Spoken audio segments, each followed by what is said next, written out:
Marie Darling's in there. Alejandro Inarritu's Bardo. We got The Son with Hugh Jackman, the spin-off sequel, whatever, to The Father. Wait, where's my letterbox? Let Whatever. me crank out the old letterbox. That should be exciting. Or we should go live soon. How about that? How about that? Or not? I can't tell if we're live or not because my things always update so late. We are live. We were live for 26 seconds. 26 seconds. 33, 34. What the hell? Why did you do that? It was getting late. Nathan, I hate you. Oh, yeah, it's past Nathan's bedtime. I forgot. Cranky. Now I'm like, what did I talk about 30 seconds ago? What were we I really don't know, honestly. Man, Nathan's release dates, I think. I have to leave the tweet and everything, Nathan. Now I'm behind schedule. He doesn't care. Not like this. Well, I'll let you do that while I do the intro. What's up? What's up? Great intro, motherfucker. You had so little time. Welcome to episode number 74 of My Cup of Tea. Unbelievable. It's a Marvel extravaganza today, gentlemen. Join us today. We got Carson. Wow. Whoa. He's Good to go first. Never let him know your next move. Never let him know your next move. Yeah, we got a lot of Marvel to cover today. A lot of Marvel. Much to his what do you always say? MCU rot brain. Rot brain. I'm decaying. Bro. Am I decayed? On some things. Other things. Death and decay that breathes new life. Other things that breathes new life. You're right. Miss Marvel is that new life for me right now. And it's almost gone. You know what? Before we kick this off, yes, that's exactly what I bring up. Wow. Okay. I'm so mad because I'm sitting here at the end of episode 5. I know. Holy shit! The finale is next week. I feel like we got so much to go in terms of story, and I hate that feeling in episode 5 where it's like, I know we're not going to be able to cover everything. I'll get to it. I disagree a little bit, but we'll get to it. We'll get to it. Hey, what's my name, Nathan? Oh, there we go. Hey guys. What is his name? What is my name? I think. Let me read it here. Your name. Evan. Okay, cool. Evan. Nice to meet you. Thank you, guys. Hi, Evan. But Hi, Evan. Glad to be back. I'm excited. I've been sober for 74 episodes. I don't know how I've gone so long. I think I'm the only one who hasn't drunk or drank on this podcast, commentary or otherwise. Well, still got till episode 100 to break the streak. Exactly. Maybe. But I'm excited. I'm loving Miss Marvel. I can't wait to talk about Thor. All the other movie news over the past week. It's going to be a good one. It's going to be a good one. If you didn't see Nathan and I yesterday on Where Heartbreak Feels Good, you can check our Twitters.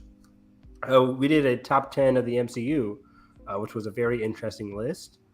Go see that podcast, about 2 hours and 45, 2 hours and 50 something minutes. We start to riff at the end. I left. Nathan I couldn't hold out any longer. It's 1:30 in the morning. Nathan left. That damn West Coast time is it's. I know, right? Yeah, Josh. Let's start at 10 p.m. Let's start at 10 p.m. over there. I'm like, come on, yeah. It was supposed to start at that time, but then we spent so long waiting. So long. Yeah. I mean, who does that? Who waits for 20 minutes before the podcast? I mean, that's crazy, right? No. That's illegal. 40 minutes. That's illegal. Yeah. Okay. Gotcha. But yeah, I'm excited. It's been a minute since My Cup of Tea. I guess. What was the last one? Last Wednesday? Last Thursday? Yeah, I think so. Sure. Nathan, you're supposed to be on top of everything. Come on now. I've been watching Stranger Things. I've been busy. He's been in the Upside Down. I have. Somehow the Upside Down keeps returning, and it's so goddamn interesting every damn time. It's so Vecna. This might be what I launched the horror podcast with, is talking about that. Oh yeah, everybody's watching. Oh yeah, is somebody else watching a YouTube channel? Did I hear about that recently? Oh yeah, hold on. The most important meal of the day. Wow. It's funny because It's chaos. I was thinking like, what have I been watching recently? You. I'm like, what am I gonna do the end of the podcast today? To you, sir.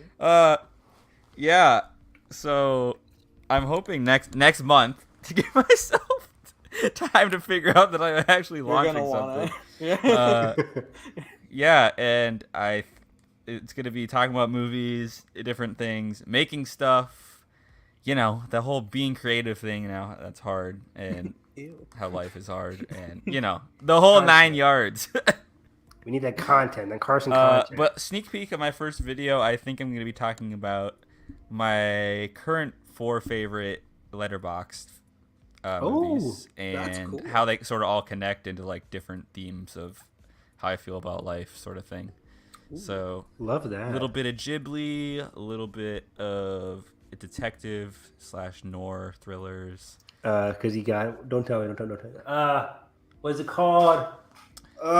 It's a mystery of murder mystery. That's actually not on there, but I was Memories of previously Murder. on there. But I'm Can there's you only another movie. change your letterbox things if you're a pro or something? No, you can change them. Anybody can change your favorites.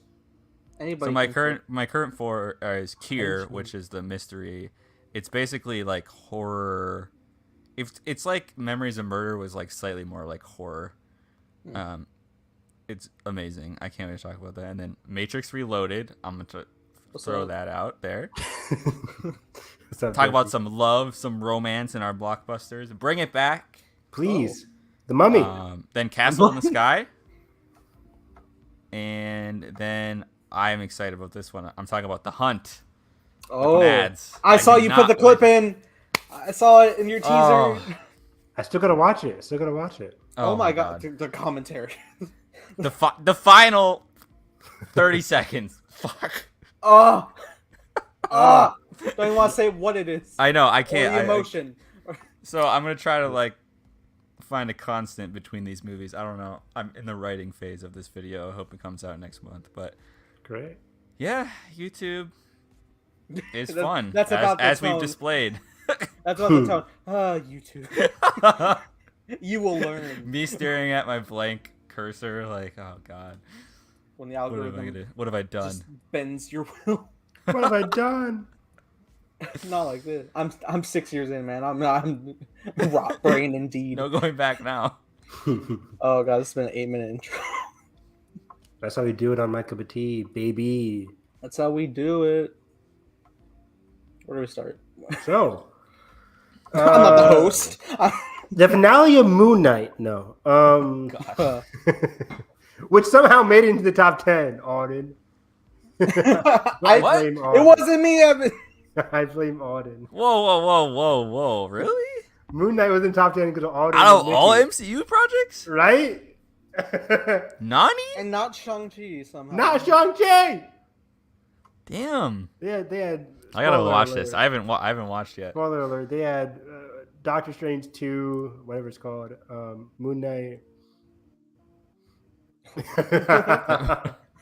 Mona Lisa painting. Oh, you mean my Attack on Attack on Titan? Or, yeah, Attack on Titan. Where every character is on there like a solid 4 times. It's amazing. I see Aaron Arrow like 3 times. Yeah. Interesting. What movie did that? Oh, they had Let There Be Carnage. Carnage on the poster 3 times. Is he really the main poster? Yeah, he's like there's Woody, looking there's this up. Carnage, and then there's another Carnage fighting smaller Venom. No way. Wow. Classic Sony. But yeah, we can talk about the Miss Marvel penultimate episode titled. Not titled shit, but but it was good. Titled Dear Billy. I don't know. I watched it. It's so good. Oh man. So you're like Great. halfway done with season 4? How many episodes are in season 9. 9? Oh wait, there's 10. There's 8 in the first volume. So yeah. Oh, okay. So then, no, I'm like, we'll say roughly a little over a third. Wait. And also, the Very finale is what, There's like 10. 2.5 Yeah, hours? there's 10 episodes. 9 and 10 are in volume 2. Sorry. And a 2.5 hour finale? I mean, Yeah. 2 hours and 22 minutes. who's counting? I am. I was like, Netflix lied to me. Anyways. It's all credit. It's 7 minutes of credits. No, it literally says Miss like Marvel is though. you click on it and it's like 2 hours and 22 minutes. I'm like, why do they round up? Weird. Every week when I watch Miss Marvel, it's like 6 minutes and 22 seconds left. I'm like, no way. There's something. I feel like there's something, and then I get all the way through all the little languages, subtitle credits, and I'm like, they do the cool Miss Marvel credits, which I love. I still love the it's end amazing. Credits, the best end credits, and then they do the basic black and white credits. Black I'm and like, white okay, credits, that's why it's 6 minutes, 3 minutes, 3 minutes. But yeah, this episode is called Time and Again. And last time we saw Kamala. Do I hear patriotic music? I was like, whoa, nani? Is that you, Nathan? No. Yes. Oh. Ladies and gentlemen, StreamYard has introduced upload your own music. No way. Copyright? It's a cover of the Miss Marvel theme. We'll hopefully be alright. It sounds like it's like just enough in the background, and I'm like, yeah, I was like, did I leave my TV on? It is on. But... I didn't know it was gonna hit so strong. I was just like, oh, everyone paused. it really wasn't even that loud. It was actually too quiet enough that I was like, Nani? Yeah, but I love the Miss Marvel theme. Oh yeah, real quick. Derpy says, yeah, Spectacular Spider-Man, spectacular Spider-Man. it's on Netflix. It's so great. It's on Netflix. It is the best Spider-Man project of all time. Hands down. No, this Oh, one. God. This one. No. Yeah. Amazing. I'm tired of this hill, Evan. Spectacular Spider-Man. I haven't seen Spectacular. I need to watch Spectacular. It's sick. I mean, like, I'm watching it like on Kids Cartoon, freshman year of college. I'm like, this show rocks. Sorry, Greg Wiseman, I couldn't find the actual website to actually watch. Me watching Spider-Man on Fox Kids. People still tweet at Greg Wiseman like, can we get another season? He's like, I'm not in charge of it. But I mean, yeah, maybe like if you watch all the seasons and stuff, I don't know. But yeah, season 1 and 2 of that show is brilliant. Anyways, Miss Marvel, another brilliant Marvel show. Last time we saw her, Kamala and Red Dagger were fighting against Najima, who is Kamran's mom, while they're in Karachi, Pakistan.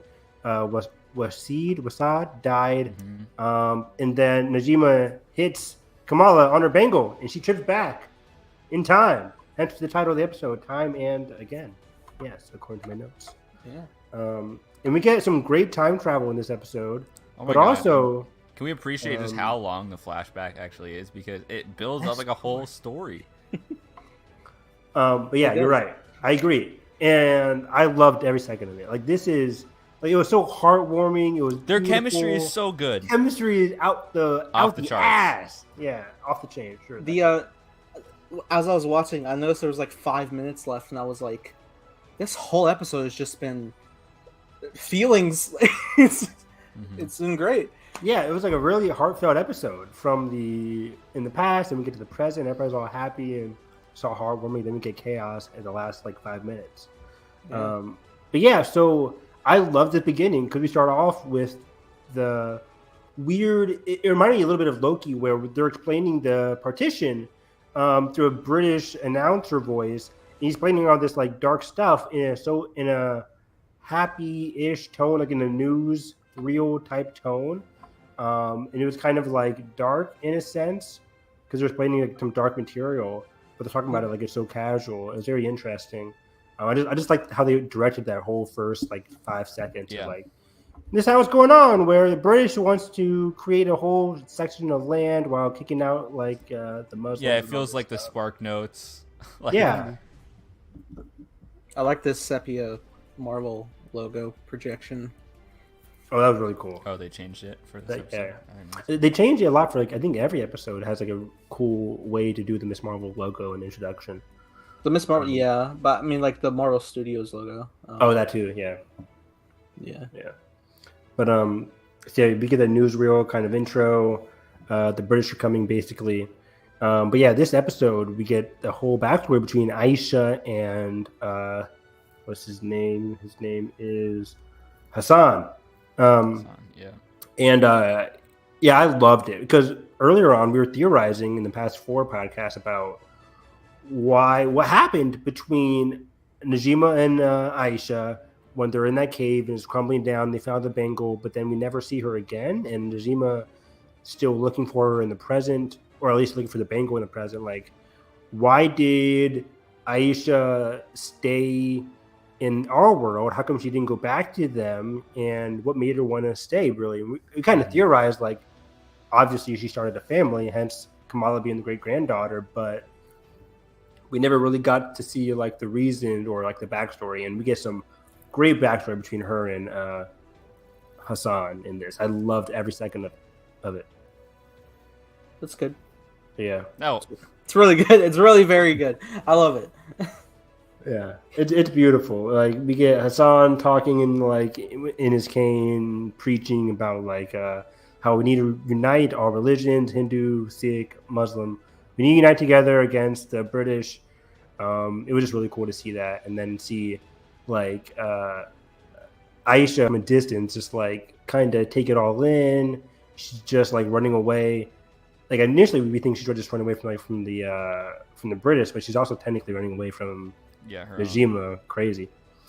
My favorite scene actually in this whole episode is when she finally goes to have dinner at the house, and the chemistry, man, holy shit. She speaks like it's so good. It's great. Yeah, I like when she's like standing outside. She's and then she's like love at first sight. It's just like zooming in on her, and he's just she can't say anything. She's afraid to say anything, and he's like, okay. And then she reveals her name like mid stare because she's just so perplexed by him. Yeah, and I'm like, this is it's great. This is it. This is the good stuff. This is the good stuff. Give me more of it. But yeah, it was just so romantic and beautiful and touching. Literally cuts to the next scene. They play on the nature of daylight. Oh shit. That song comes on during shuffle sometimes. It's tears, bro. And it really puts me through something. You put that thing on, your whole week, your direction of your week is changed. Especially if you're in the car and there's a little bit of rain just like rolling down the window. It's great. Whenever I'm trying to go to bed and I can't go to sleep, I put on the nature of daylight on repeat and it helps me go to bed. Wow. It's beautiful to listen to. I'm just like, this is soothing. I listen to Rain. Like the song Rain? No, like Thunderstorms. Oh, Rain? Huh. I mean, I don't know if that's put me to sleep. No, yeah. You're a big white noise guy. Yeah. Officially motivated? No, I said thunderstorms. Oh god, it just reminds me of this one time I was in a hotel with my grandpa, and he snores so loud. Oof. And I put my headphones in to listen to music to go to sleep. Problem was, if the music's too loud, I can't go to sleep. But if it's too quiet, I hear the snoring. I was doomed. Yeah. That's when you just turn your phone like on speaker and play something, because then it's like at least distant away from your ears. Oh yeah. But yeah, I just liked how Hassan was like gently trying to know her, saying like, "Oh, Aisha, like you remind me of the poem." That's where we first hear, I guess, in terms of timeline. If it refers here, like, what you seek is seeking you, that kind of poem. He kind of elaborates on that in terms of his dreams and his aspirations and everything like that. And that kind of really is where Aisha gets like hooked with him, and then she comes on in, eats dinner with him. It was just all very sweet. I loved it. Just as they exchange history. She doesn't really tell him who she is at first. But like you can tell he kind of has a suspicion or like that she's on the run or whatever, but he just doesn't care because she's beautiful. And it was beautiful. I loved it. Yeah, also the whole country's in disarray anyway, so it's like people are just so displaced that it's just like, oh, another person's in town that we don't know. Like, yeah, like the show had a ticking time clock because we're getting this beautiful, touching romance and story, but we know in the background it's like a ticking time clock because the British are both events really coming, and partition is a real reality, is a horrific reality. Yeah. It's just like it's in their background constantly, and that's going to put a strain on their relationship. I think the whole tension. I love at the train station of like, why are we really here? Like when she, like, because she's more fearful of that than she is of the reason she sort of tells him verbally at the house. Exactly. One of my other favorite scenes is when we see like one of the villagers comes to the house, and he's just trying to give them like food, blankets, and Hassan's like upset because like everybody, as he says, like everybody in the village is not really talking to them anymore. He can't really sell his own stuff. He can't make money anymore just because he's Muslim, and that's when he's like freaking out and like believably so, and like deservedly so, because of the hard times that they're going through and his business is going through and his family. He's worried about them, and that's when she kind of tells him about like. Wait, no, she only tells him about his past, like her past, at the very end, right? Yeah. They're about to go. But yeah, it was just still a very touching scene. Like his acting was just so good. I forget the guy's name. He's a very.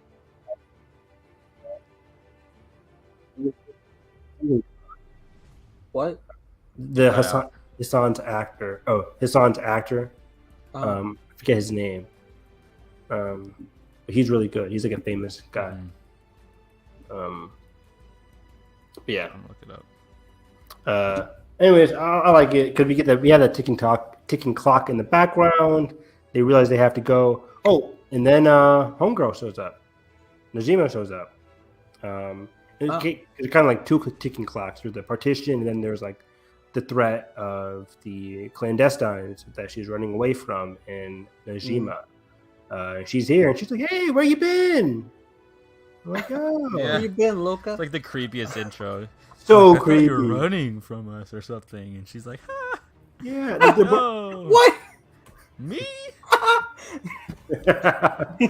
they're both being so fake to each other, and they both like, Yeah. don't know each other at all. And she's like, "Okay," and then she says, "Like, See you well, tomorrow. where's the bangle at?" And she's like, "Well, I hid it someplace safe, so it's gonna take me It'll take a a while." while to You have get there. 24 hours. Anyways, enough of your bullshit. You got 24 No, hours. it's not even 24 hours. You have till sundown tomorrow. So more ominous and evil. It was so dark. I'm like, okay, we're screwed. And that's really when she's like, okay, we got to pack our bags. We got to take our daughter and go. Because, yeah, I forgot to mention, yeah, they have like that time skip and we get their daughter, which is really cool. Yeah. Which is the grandmother to Kamala. Yeah. But yeah, which is kind of weird because like in the present day, they talk about Aisha in a negative light. But I'm like, the grandmother was so young. How does she remember? Like, where does like the negative light spiral from? I guess it was just because people were like, "Well, your I think grandmother it was left just you." speculation of like just Okay. the What might have split happened. that happened, and you know what I mean. Yeah. Because like Hassan eventually ends up living, so Right. maybe he was upset with Aisha. Maybe that kind of perpetrated it a little bit for like leaving. But maybe no, he loved Well, her. I a lot. mean, because she literally like dies, right? Like Yeah. Yeah. that speculation just can be made rampant about her. I think kind of what it stems from. I don't know. Mm-hmm. Yeah. But Maybe it'll clarify a little more. it makes sense. So yeah, Najima comes in. She's very adamant. She kind of scares Aisha. So Aisha starts to pack things up. And then they're off to go to the train to Karachi. And this is where the timelines start to blend a little bit. Because this is what we saw at the end of episode 4 with everybody, like millions of people trying to get on the last couple of trains to Karachi out of their land. And can we just say these sets look really good? Like I've been really impressed with. Yeah. Just like in general, the production design on the show, like it's felt like the least like boxed into me. Like I feel What it feels volume? Like it feels very expansive.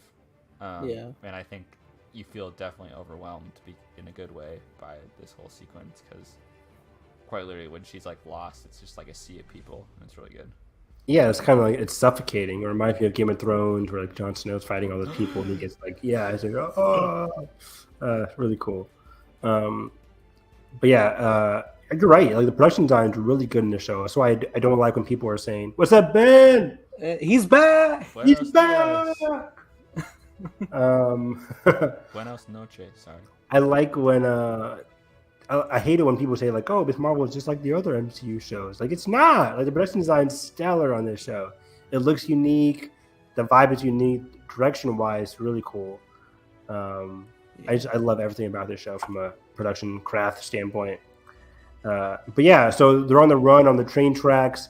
They have Sana, and that's when like Aisha says like, I think we gotta wait, or no, she says you two go on while I go stall Najima. She doesn't really say all that, but she tries to give as much backstory as she can in as limited time as she can to Hassan, which is like their final goodbye, which is very touching.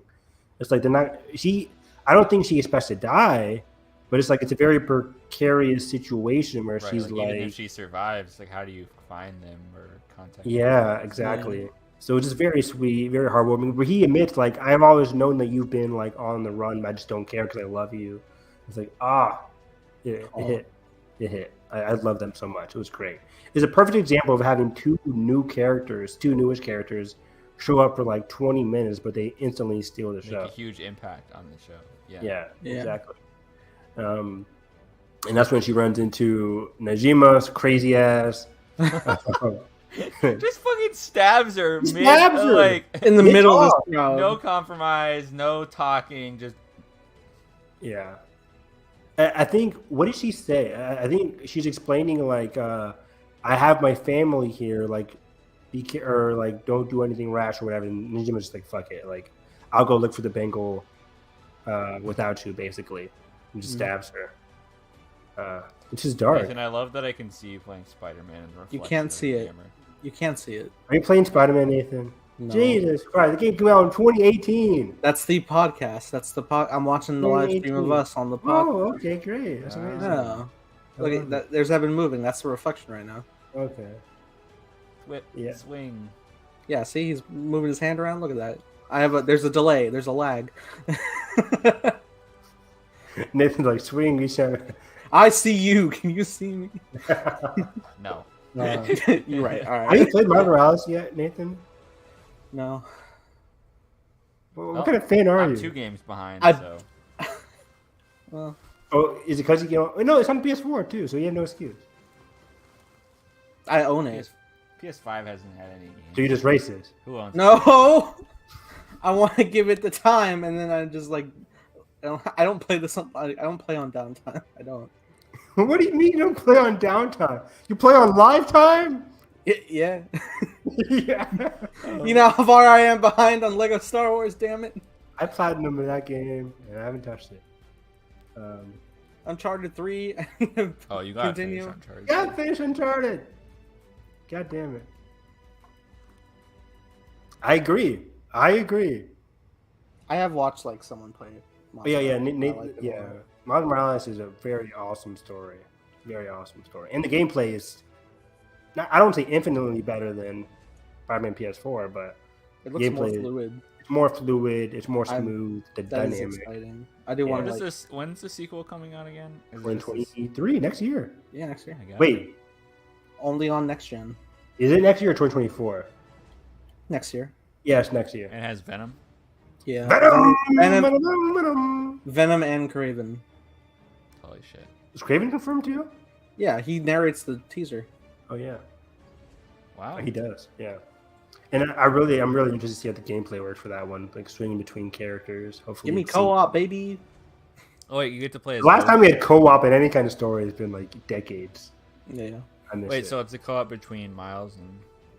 It's just theorized. Peter. Yeah, it's both of them, so I imagine they're gonna like back and forth. That's gonna be fun. I would like if they like set it up to where it's like, all right, choose who you want for this mission, and then you go through like certain paths. Sometimes maybe you like split them up. That would be great replay value. Damn, we're gonna have Fallen Order, Jedi Survivor in that game in the same year.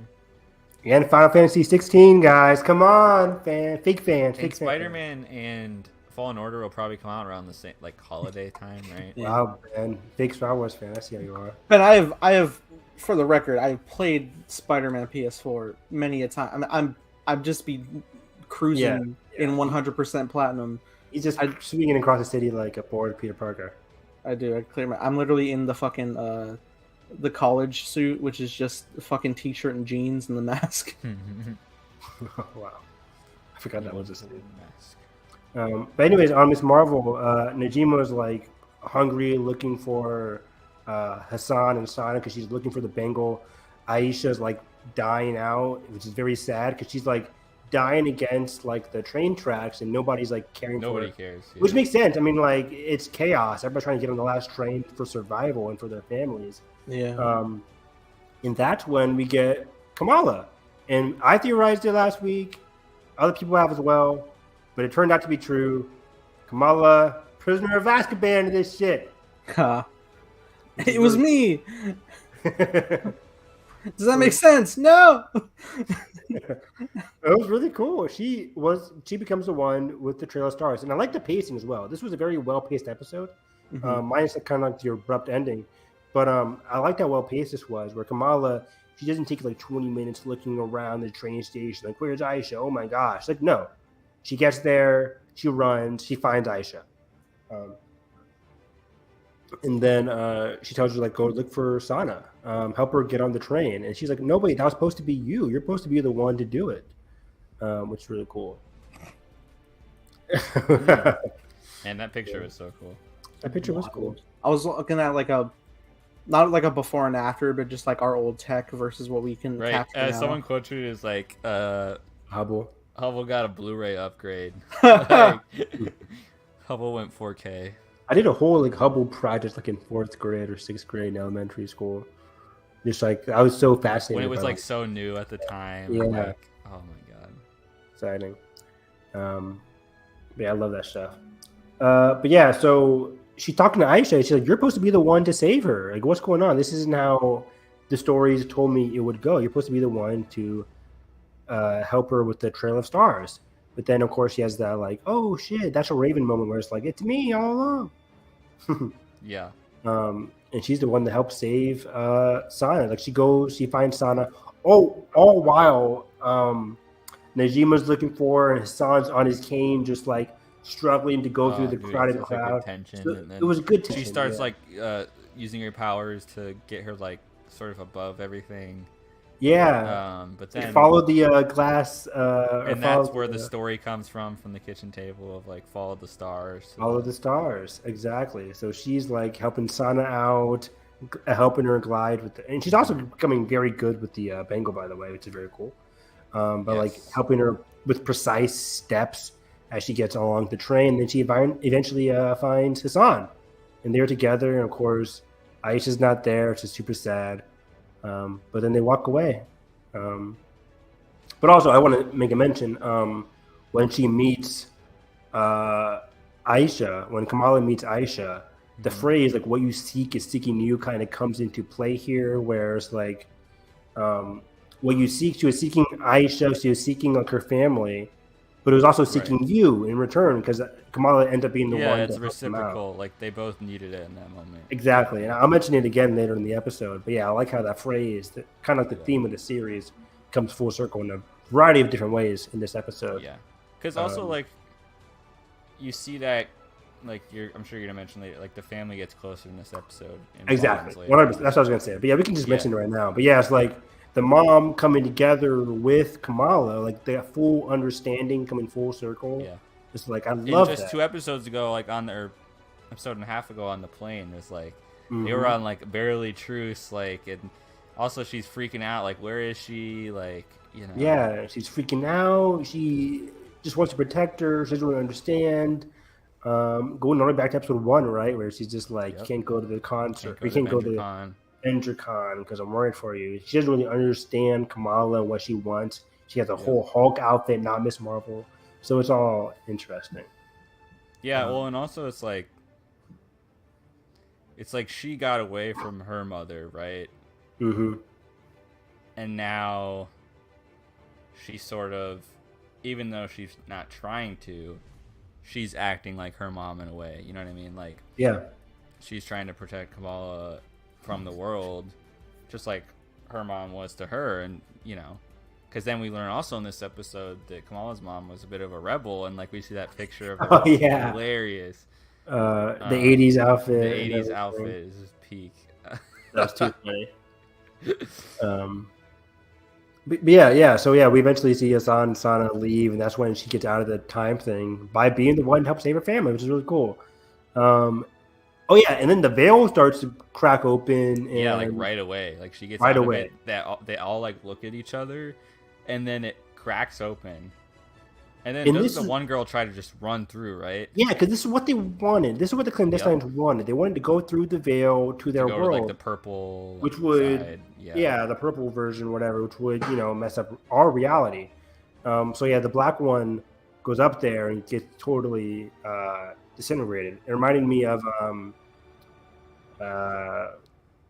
what's the name? Doctor Strange 1, where like they're all turning to dust. I guess and 2, they're all like turning to dust. In a way. And it was interesting because I had to go back and watch. Because is her disintegration different than when the leader goes through? Because it looks like the leader I person can't gets like tell. sucked through after she turns like that purple. It Yeah. looks like she goes in versus like the first person just crumbled in place. So Yeah, that's what I want to talk with you guys about as well, because so the first because one I don't died. think the one girl is dead. The second girl who went through, the mom. Najima, because she goes through and Kamala's like, no, don't do this. You have a family. Right. We don't go through with your evil plan, basically. Don't go through the portal, because if you do, then you will leave your son and our world will be messed up. I think she... do you get the point? Do you get the implication that she understands, but still like... she's but then a sacrifice, right? Was that whole like spurt of power back to Kamran? Was that? I think that was her intentional? power. That was her like giving him power. I think so.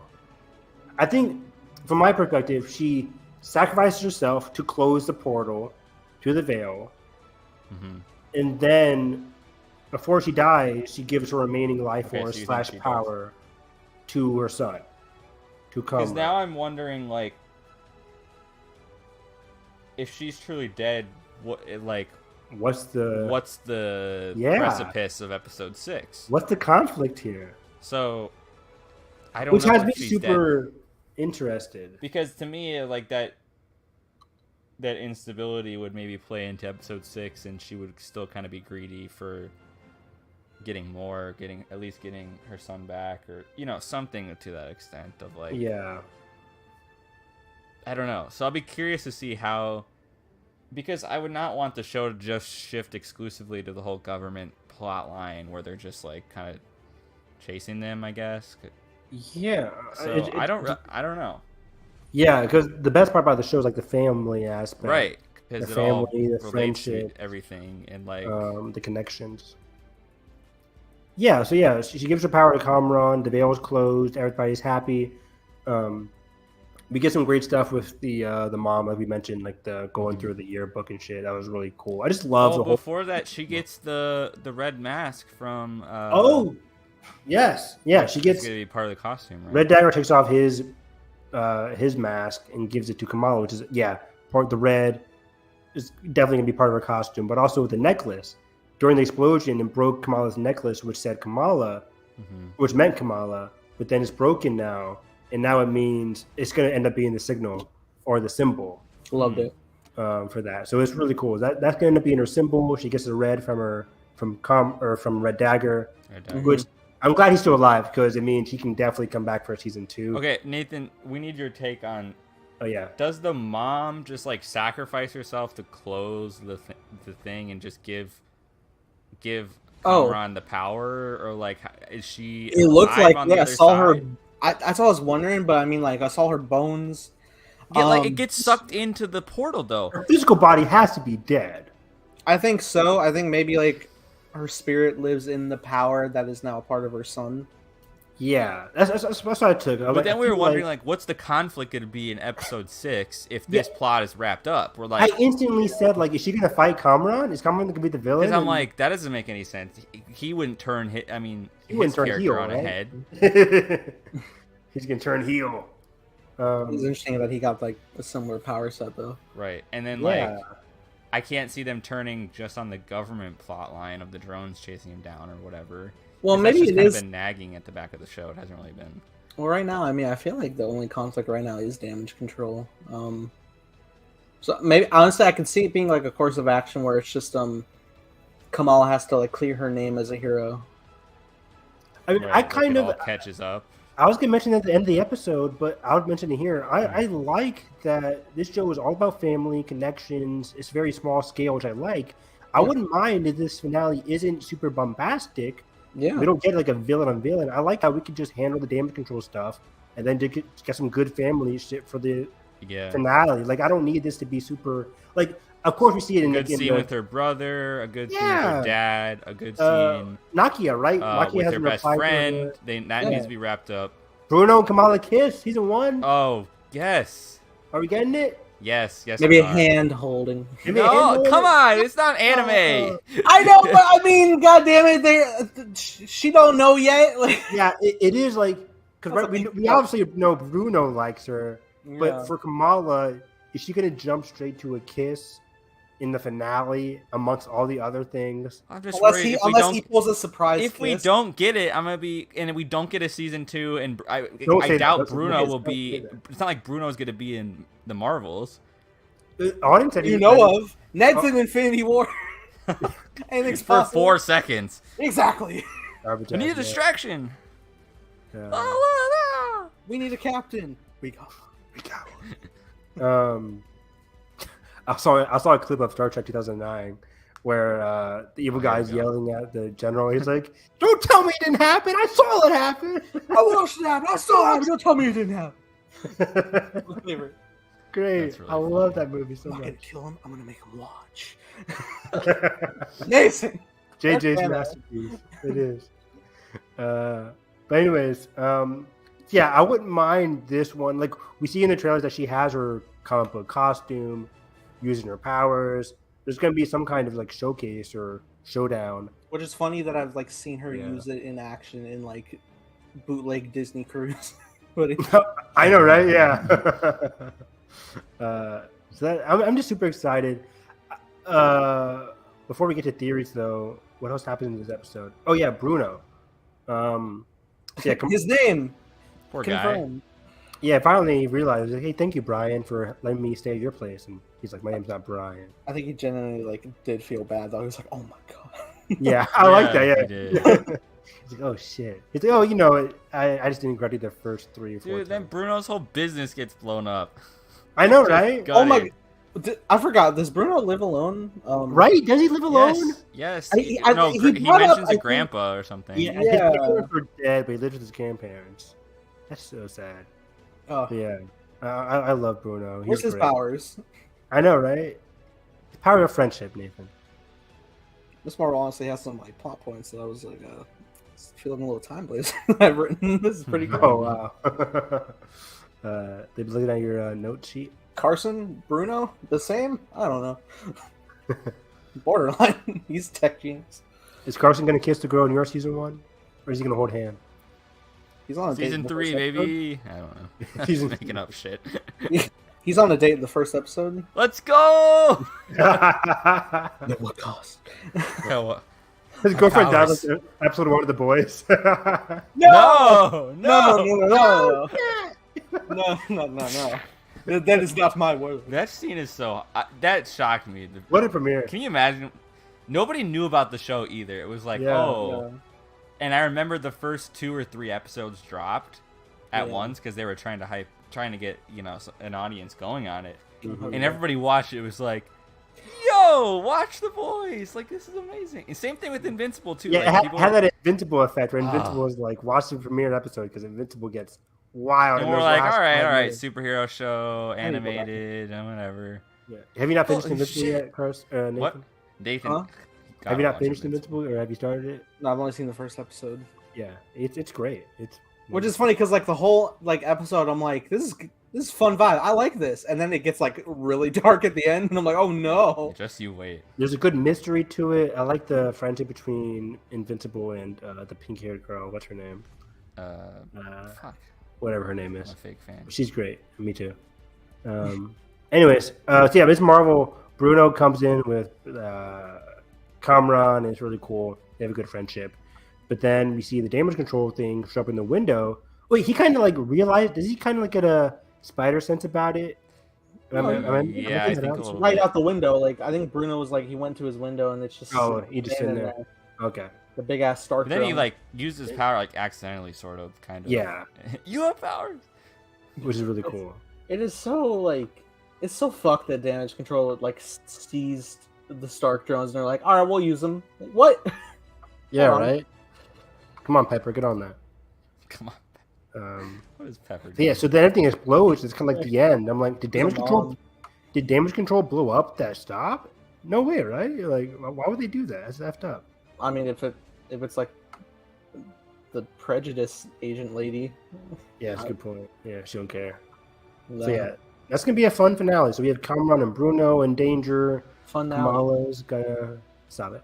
Kamala's gonna get in on the action. Nathan's jokes have come to an end. Never.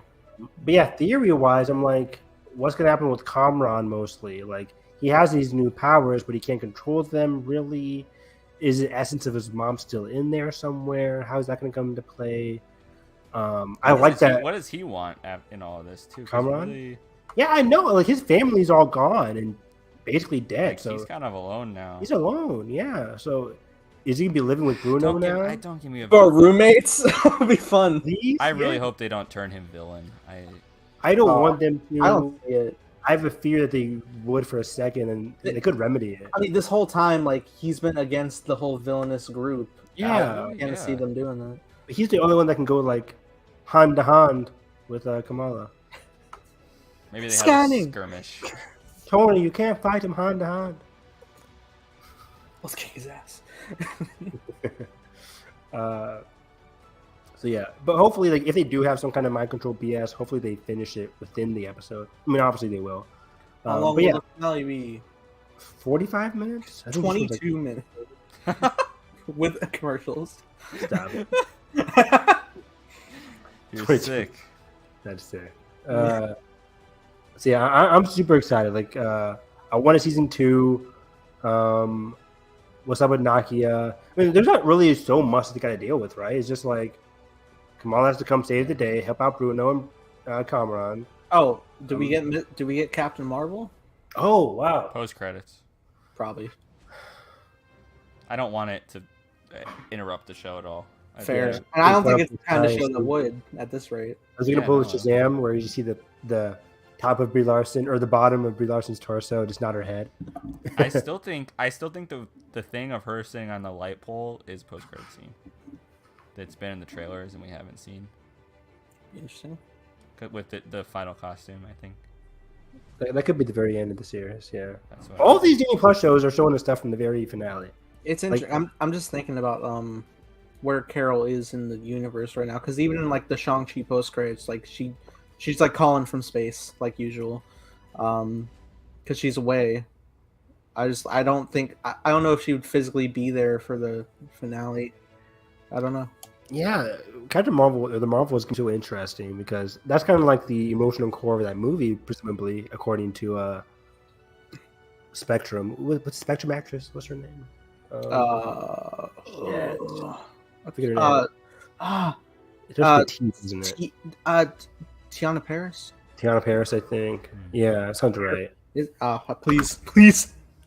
Let me see. But she said, like, in an earlier interview, hyping up Nia DaCosta to Marvel, she said, like, well, you know, Carol's always in space, and I think that Spectrum's going to be, or, yeah, Maria, what, is it Maria Rambeau, or? It's Maria.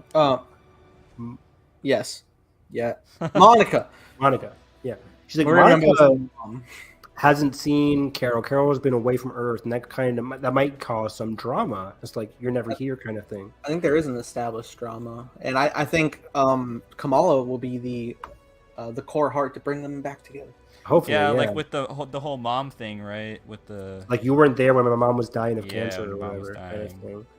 So that's gonna be interesting. That would be like the same explanation Ito gave, but like true. Like I couldn't bear to see her. Yeah, just like then I can see her Monica Rambeau being like blah blah blah you could save how many worlds but you couldn't be there for Whew. you know. Saved all these worlds That while whole- mine crumbled. Yeah, that's gonna be like great. Yeah, I'm excited for the I'm ready. Marvels. But yeah, so it's gonna be interesting to see Brie Larson on Earth if she actually comes down to Earth to see Kamala. That's gonna be amazing. What's the plot of the Marvels? Who's We the don't villain? know. You don't know. The villain is the actress from your favorite movie, Jake Gyllenhaal, the art movie. Are they not? Oh. I imagine Jude Law would be back. You think so? I mean, she like the whole Captain Marvel ended with like her sending Jude Law back to like deliver a message to the, I think the AI thing that was running the Kree. Yeah. Maybe that's been dealt with. It has been I need since to the rewatch the '90s. movie. I haven't watched that movie since theaters. Me too. That was another question. Is like I was wondering like when does Captain Marvel 2 take place? And like will we jump around? I don't know. Oh yeah, maybe. I'm excited for the Well, it movie. will have to be in the present of For Kamala, yeah. Yeah. Kamala. Like you can't just. Yeah, it was why So it like has you to be probably post. bounce around, like probably flashbacks to like Oh right, young that's Maria true. or Monica. Damn, That would be interesting. why did they name them so closely? So close, yet so far. So far away. This music's been fun. I am enjoying it.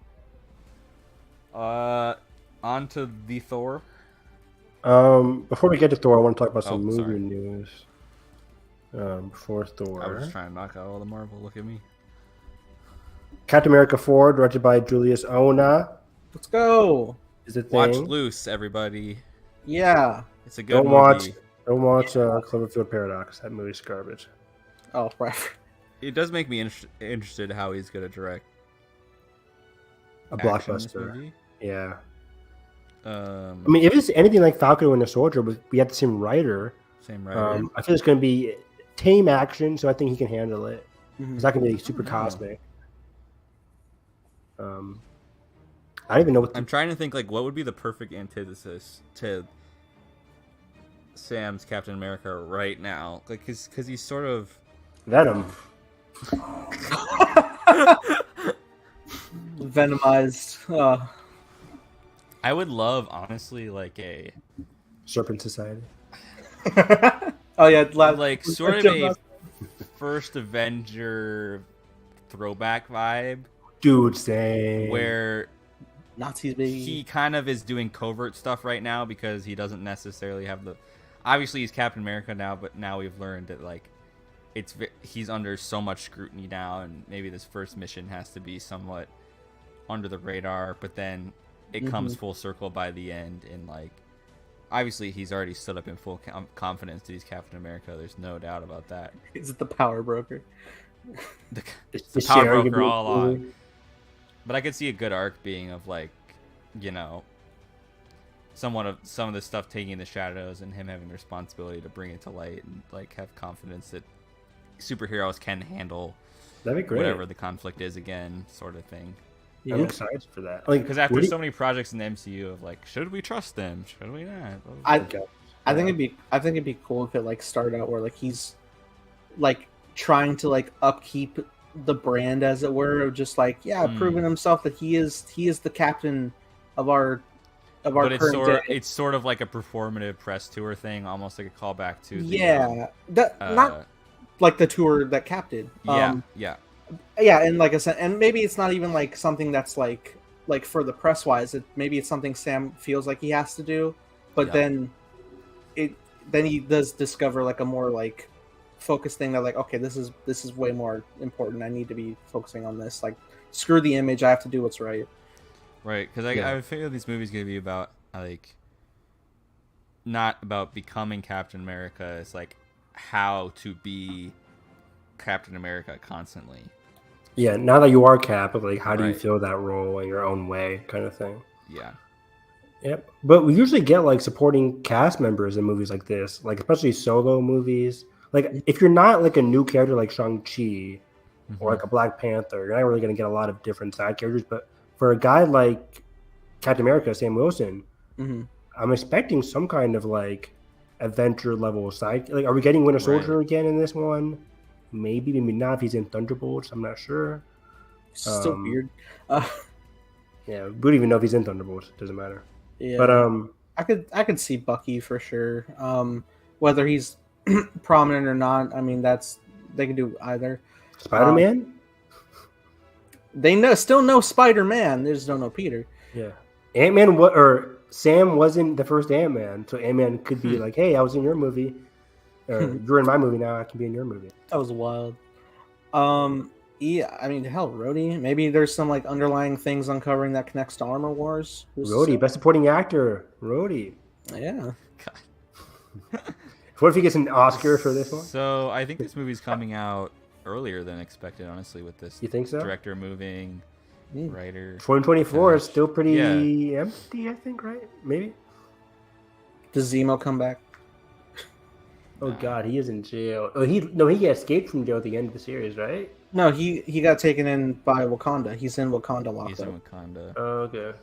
But does Zemo pop up in Is he in Wakanda? Black Panther too? Oh no, don't do that. Wasn't the everybody? Martin Short of it. Don't do that. I mean, everybody's in that.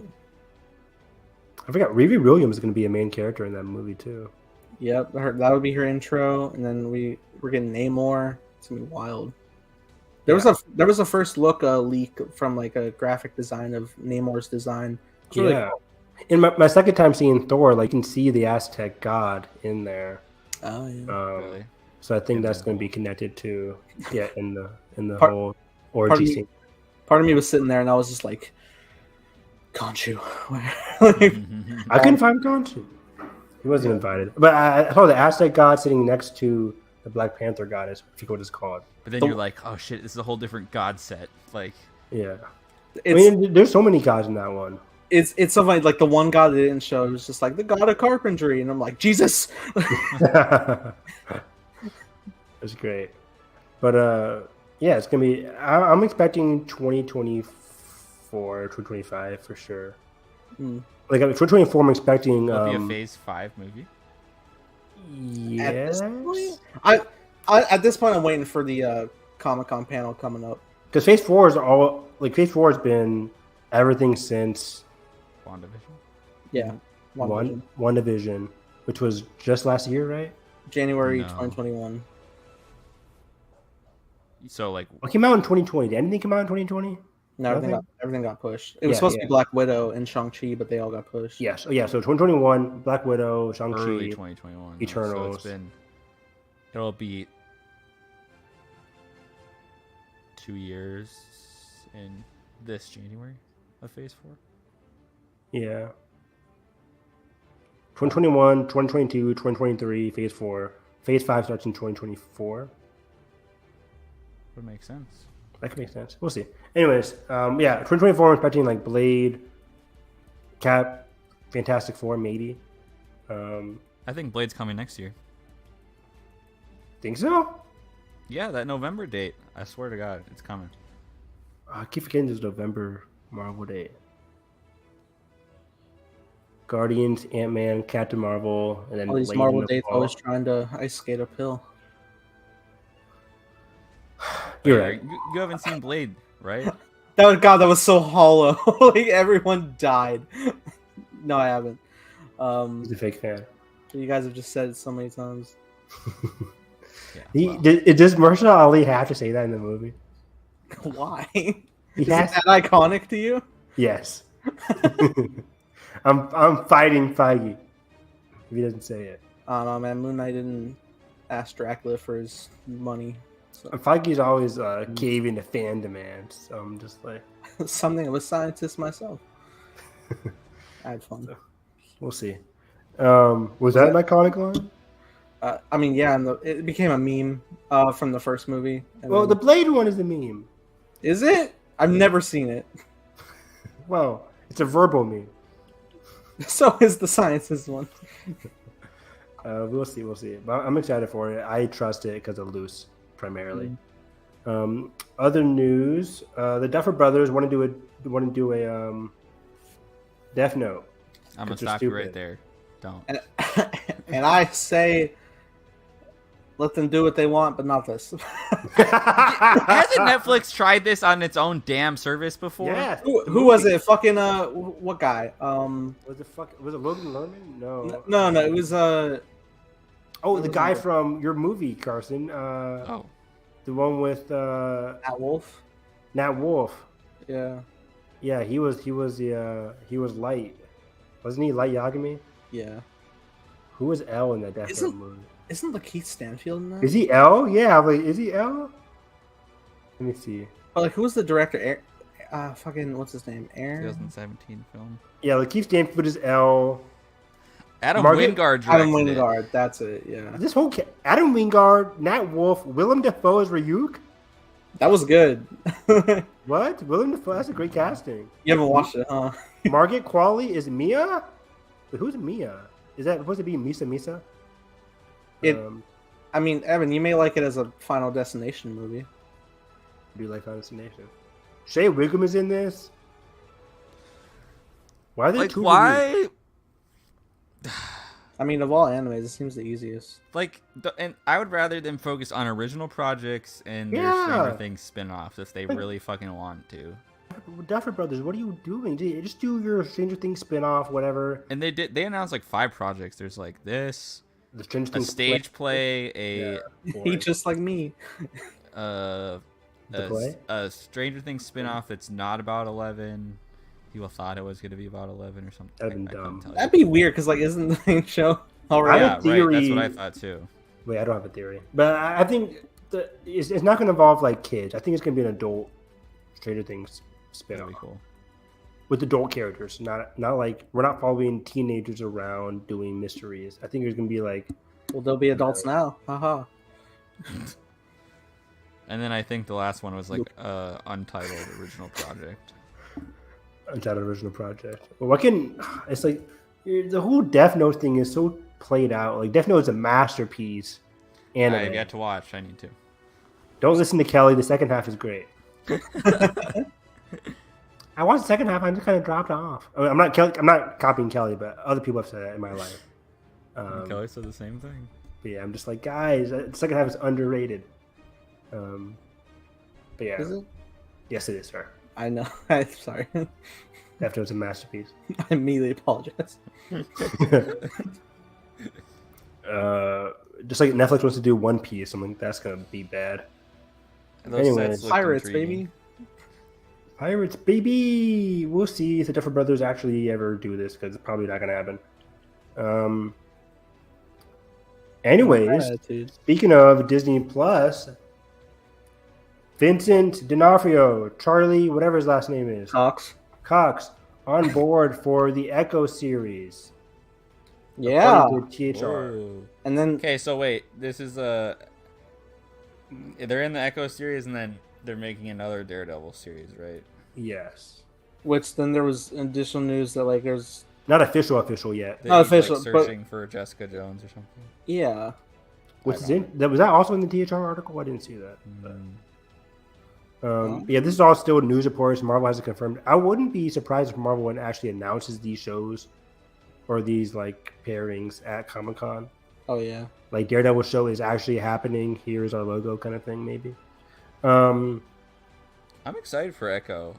But yeah, hopefully they don't take away from Echo's story. Right. I really. I'm kinda don't nervous want about that. I don't want a Mandalorian Boba Yeah. Fett episode, if that makes Where sense. it's more about like the world of Echo, not just Echo. I'm like, no, the show's called Echo. The echo of the the universe. Which I don't know. it The frustrates Echo me. of the 'Cause MCU Netflix. just name your show something else if Right? you really want to expand the scope of the show, which is totally fine. But just name it something else. Someone said how are Matt and Echo gonna talk to each other? blind and deaf. Oof. Because I mean, Oh, she's not blind. at best, Matt can make out the shapes of the signs, but Can't he perceive like air, fucking like move, like? I mean, he sees everything. I didn't Like, really the world's picture on that. How fire. We're also on fire. That was such a cool POV shot in season 2. Amazing. Wow, that's a great. Like maybe that's why I need Jessica Jones to translate for him. Oh my god. Kingpin, what is she saying? Yeah, that's gonna be interesting. Is Kingpin gonna be blind in this? Not blind, but like eye patch over his eyes or bandage over his Eye eyes. patch, Hawaiian shirt. I want like a Yes. I want like a smoky eye. Yeah. Ooh. First acknowledge cracked. this man takes any Scar. sense of damage. Please. Yeah, just like a grade cataracts and just a crack of a scar. That'd be great. Kate was fucking him up, and this guy was like taking Yeah, this everything. motherfucker just. He took like 5 arrows. To the He took chest. a whole like direct hit arrow through the stomach and was just like, eh. Didn't the car hit him? Yeah, Yeah. nailed And him. he got back up. He's gone. Yeah, tased. And he still crawled out. Yeah, he still somehow survived. Yeah. And one gunshot, and everyone's like, "Oh, he died." No. Yeah. Watch it be Somehow like Kingpin has returned. they flashback and he like blocked the bullet with his hand. He's like, ha, nice try. My favorite fucking Twitter reply is, "Don't leave, Eleanor. I want to show you this win." I want to show you this what? The win is W. Oh, I thought you said wind. I'm like, am I missing something? He's an airbender. Kingpin's Right. an airbender. Oh my! Imagine he doing the intro movement. Oh my god, can you please make Kingpin his Aang? No. Somebody DM Vincent D'Onofrio. That's so funny. That's gotta exist somewhere already. Their voices are like the polar opposite, dude. They're both bald. That's all they got going. That's all you need. Okay, Kingpin is Appa. Let's go. Stop. Vincent D'Onofrio is the voice of Appa. They just ride Kingpin. Nah, get D. Bradley Baker back. Yeah, hopefully. Yeah, that's a good point. I don't know what they're doing with the live action one, but Deep Eye Baker is always. I'm excited to see what good. the plot of Echo is, because I'm like, post Hawkeye. Because right now, her story ended. She found out what happened to her father. Yeah, she. Did Um, that guy die? I can't remember if her He sidekick died. Her best friend died, kind of, right? The Best actor was friend like, Kazi. maybe he didn't die. Love interest. Mm. Yeah. Yeah, Kazi, right? Yeah. Mm. So yeah, I'm excited to see this. Is this 2023 show, right? I think so. Late 2023, probably. Because they're already filming. Yeah, we still have this. Secret Invasion's definitely next year. Yep. Yeah. The And Echo. 1, 2. What am I missing? Echo, Secret Invasion. Is Armor Wars ready for next year? I don't. Oh, Loki next year. Loki season 2. Season 2. Loki season 2, Echo, and Secret Invasion are 3 confirmed. Usually there's a 4th one. Has there been 4 this year? And the holiday special. Is What If No, season 2 coming? This year we had Moon Knight, Oh yeah, we Miss are supposed to Marvel- do season 2 of What If. What If, and She-Hulk. So I guess 4. We shall see. We shall see. Other news.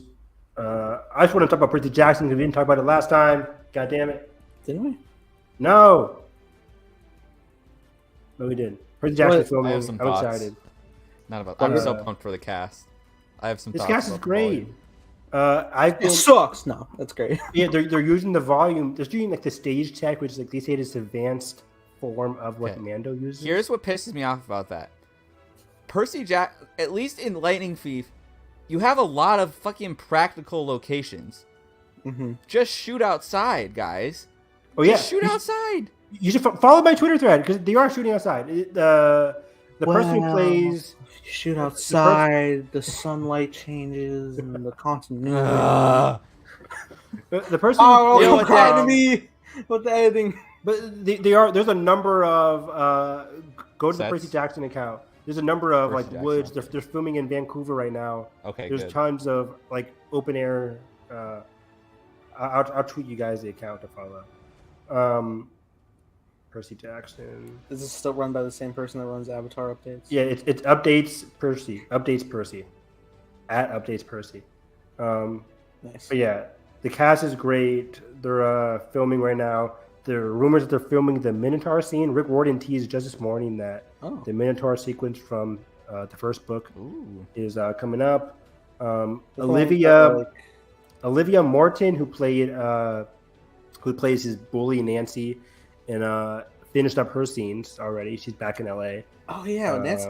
Nancy I was love how really- they're really all good. like the perfect age. Like they're all like the proper age. Right? I'm super excited. So yeah, and somebody was like, they saw like the set.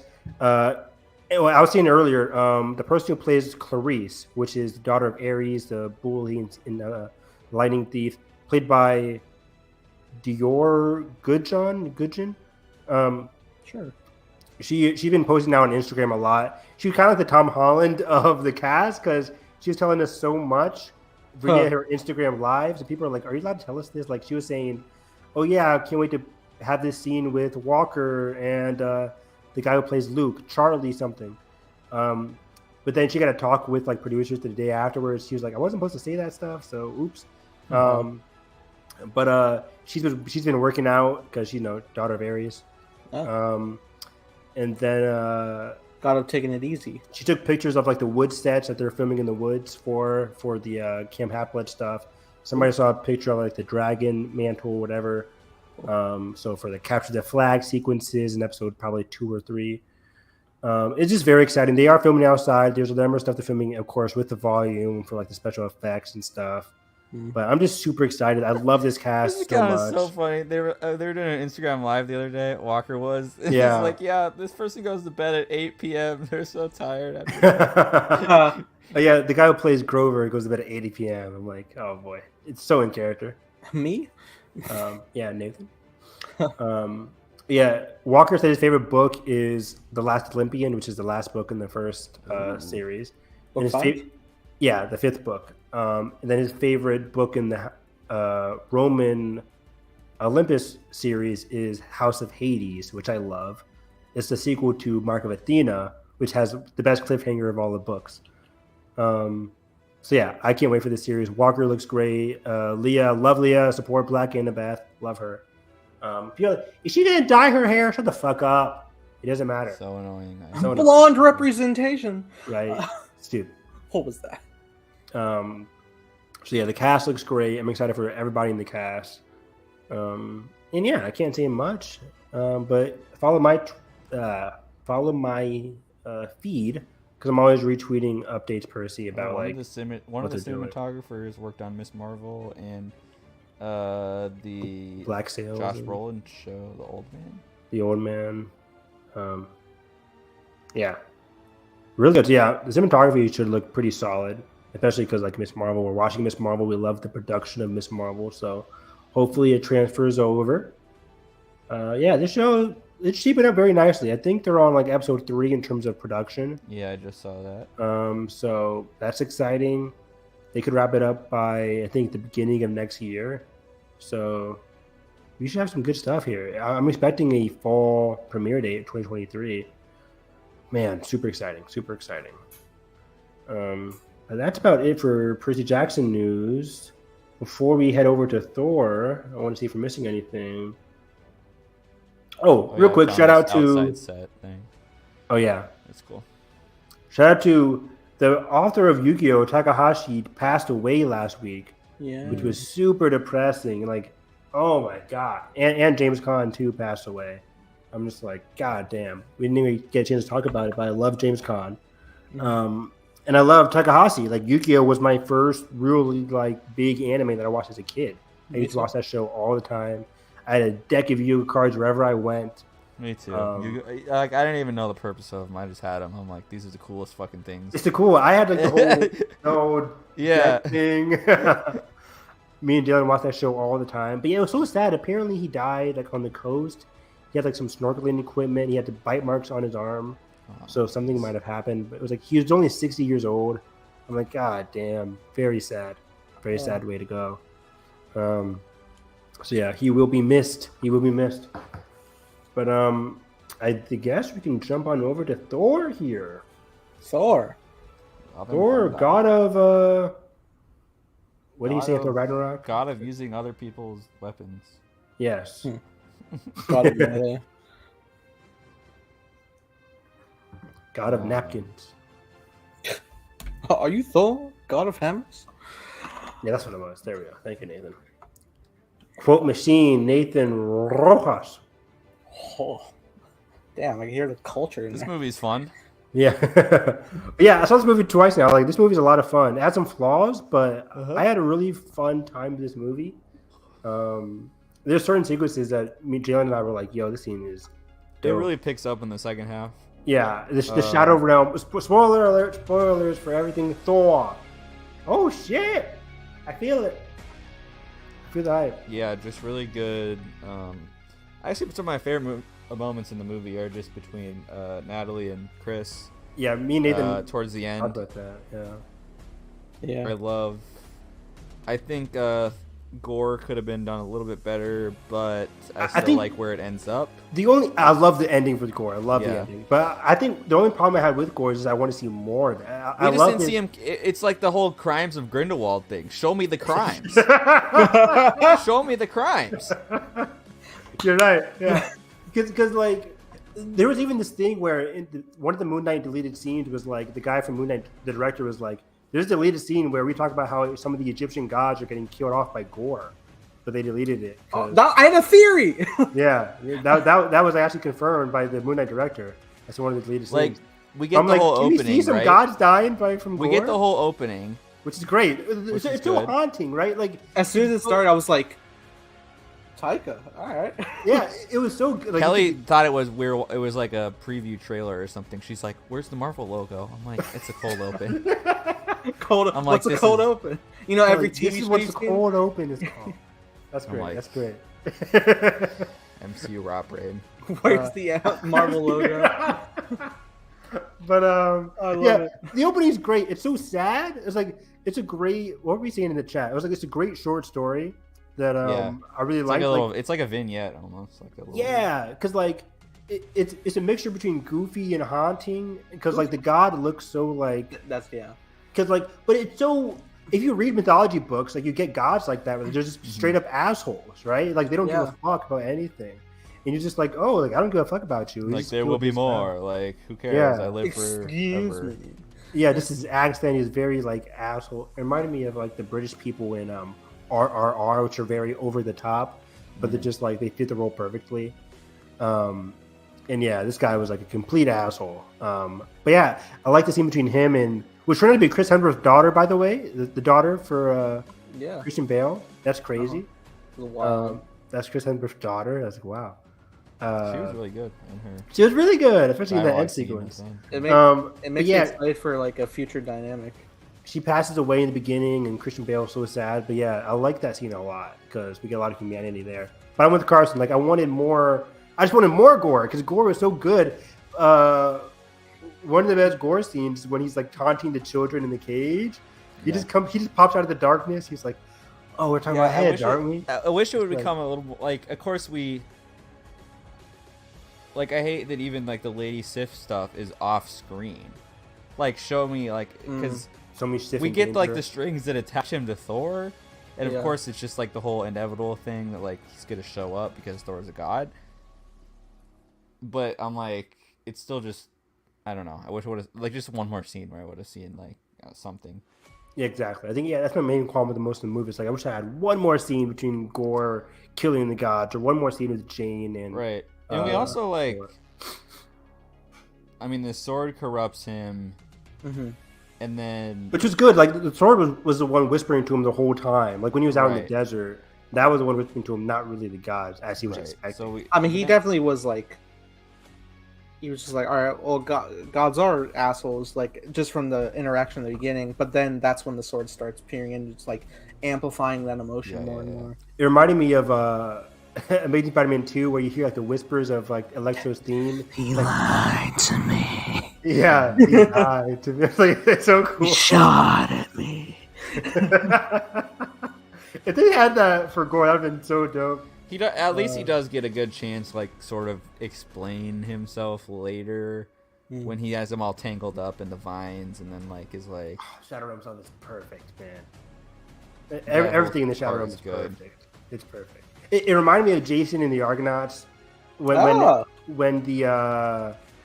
when like he summons the Shadow Realm creatures in the black and white, and they're moving like it looked like they're moving at a different frames per second than the other Yeah. characters, right? Like it looked like they were moving like 30 frames, but it looked really cool because they were like it felt very puppetry like. I wanted to see how they filmed that because it was really cool.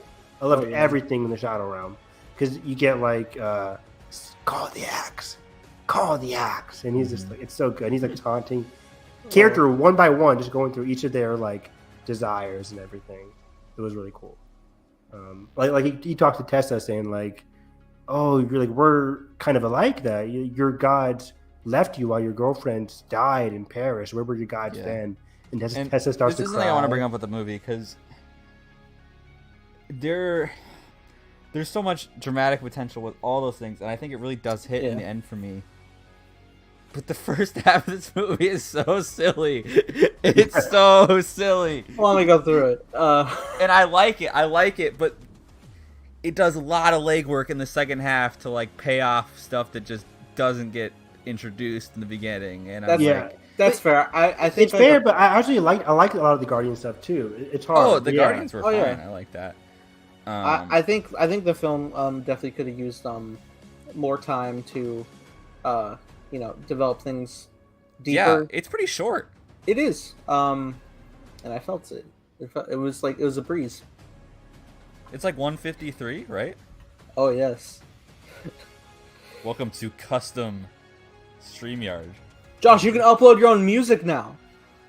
And get copyrighted within 4 seconds. You right. Have we gotten copyrighted A risk yet? we're willing to take. No. Not No yet. email yet. Just play covers and they'll never get you. Yeah. That used to be the case, but we'll see now. Yeah. Watch it be Disney music. We're talking about Thor, Josh. We're talking about the god of broken hammer. Very much so. It's a gift from my friend. Very nice. Friend from work? What we were talking about, just the You think we'll go through it, Nathan? jokiness in the beginning. This guy needs to hop off ABBA. But I want to talk about the intro with Thor, with the Guardians. The enemy they fought straight up felt like Jim Henson puppetry, and it was amazing. I loved it. Yeah, those guys were funny. It gets a great pop out of the crowd every time. I went today, and some of the kids in the back were just super laughing. It was very fun. Hell yeah! Oh man, it's so fun. It's funny, just like they're just like protect the sacred temple, and it's like all right, and he goes fights, and it just fucking crumbles, shatters, crashes the fuck out of it. Yeah, that's why I like the whole part because it's all very. It is goofy, but it does set up the emotional core at least for Thor. I like the arc that Thor goes on in this movie. Where I mean, Thor. Oh my god, just overall. He loses people in every movie. Can this guy catch a break? Every journey. I was saying this in my fucking review. It's just like every time he's outing, there's always a loss and a cost. I'm like, why? Can we have somebody not die, please? Like he loses his mother in the second movie, his father in the third movie, Loki after that, his kingdom after that, and now he loses Natalie Portman. Are you kidding me? I think it's tricky. I think it's tricky now, just because we've had so many appearances with this character that we get to the point that like we sort of go in this cycle, like the cycle of grief or the cycle of we're sort of in this pendulum effect of different things. So I think it's interesting because I think my favorite Thor is Infinity War's Thor. I think that's my favorite Thor. Yeah, he's really, really good at that sort of like mourning, but sort of like, you know, realizing how to reinstate his purpose and the whole different thing.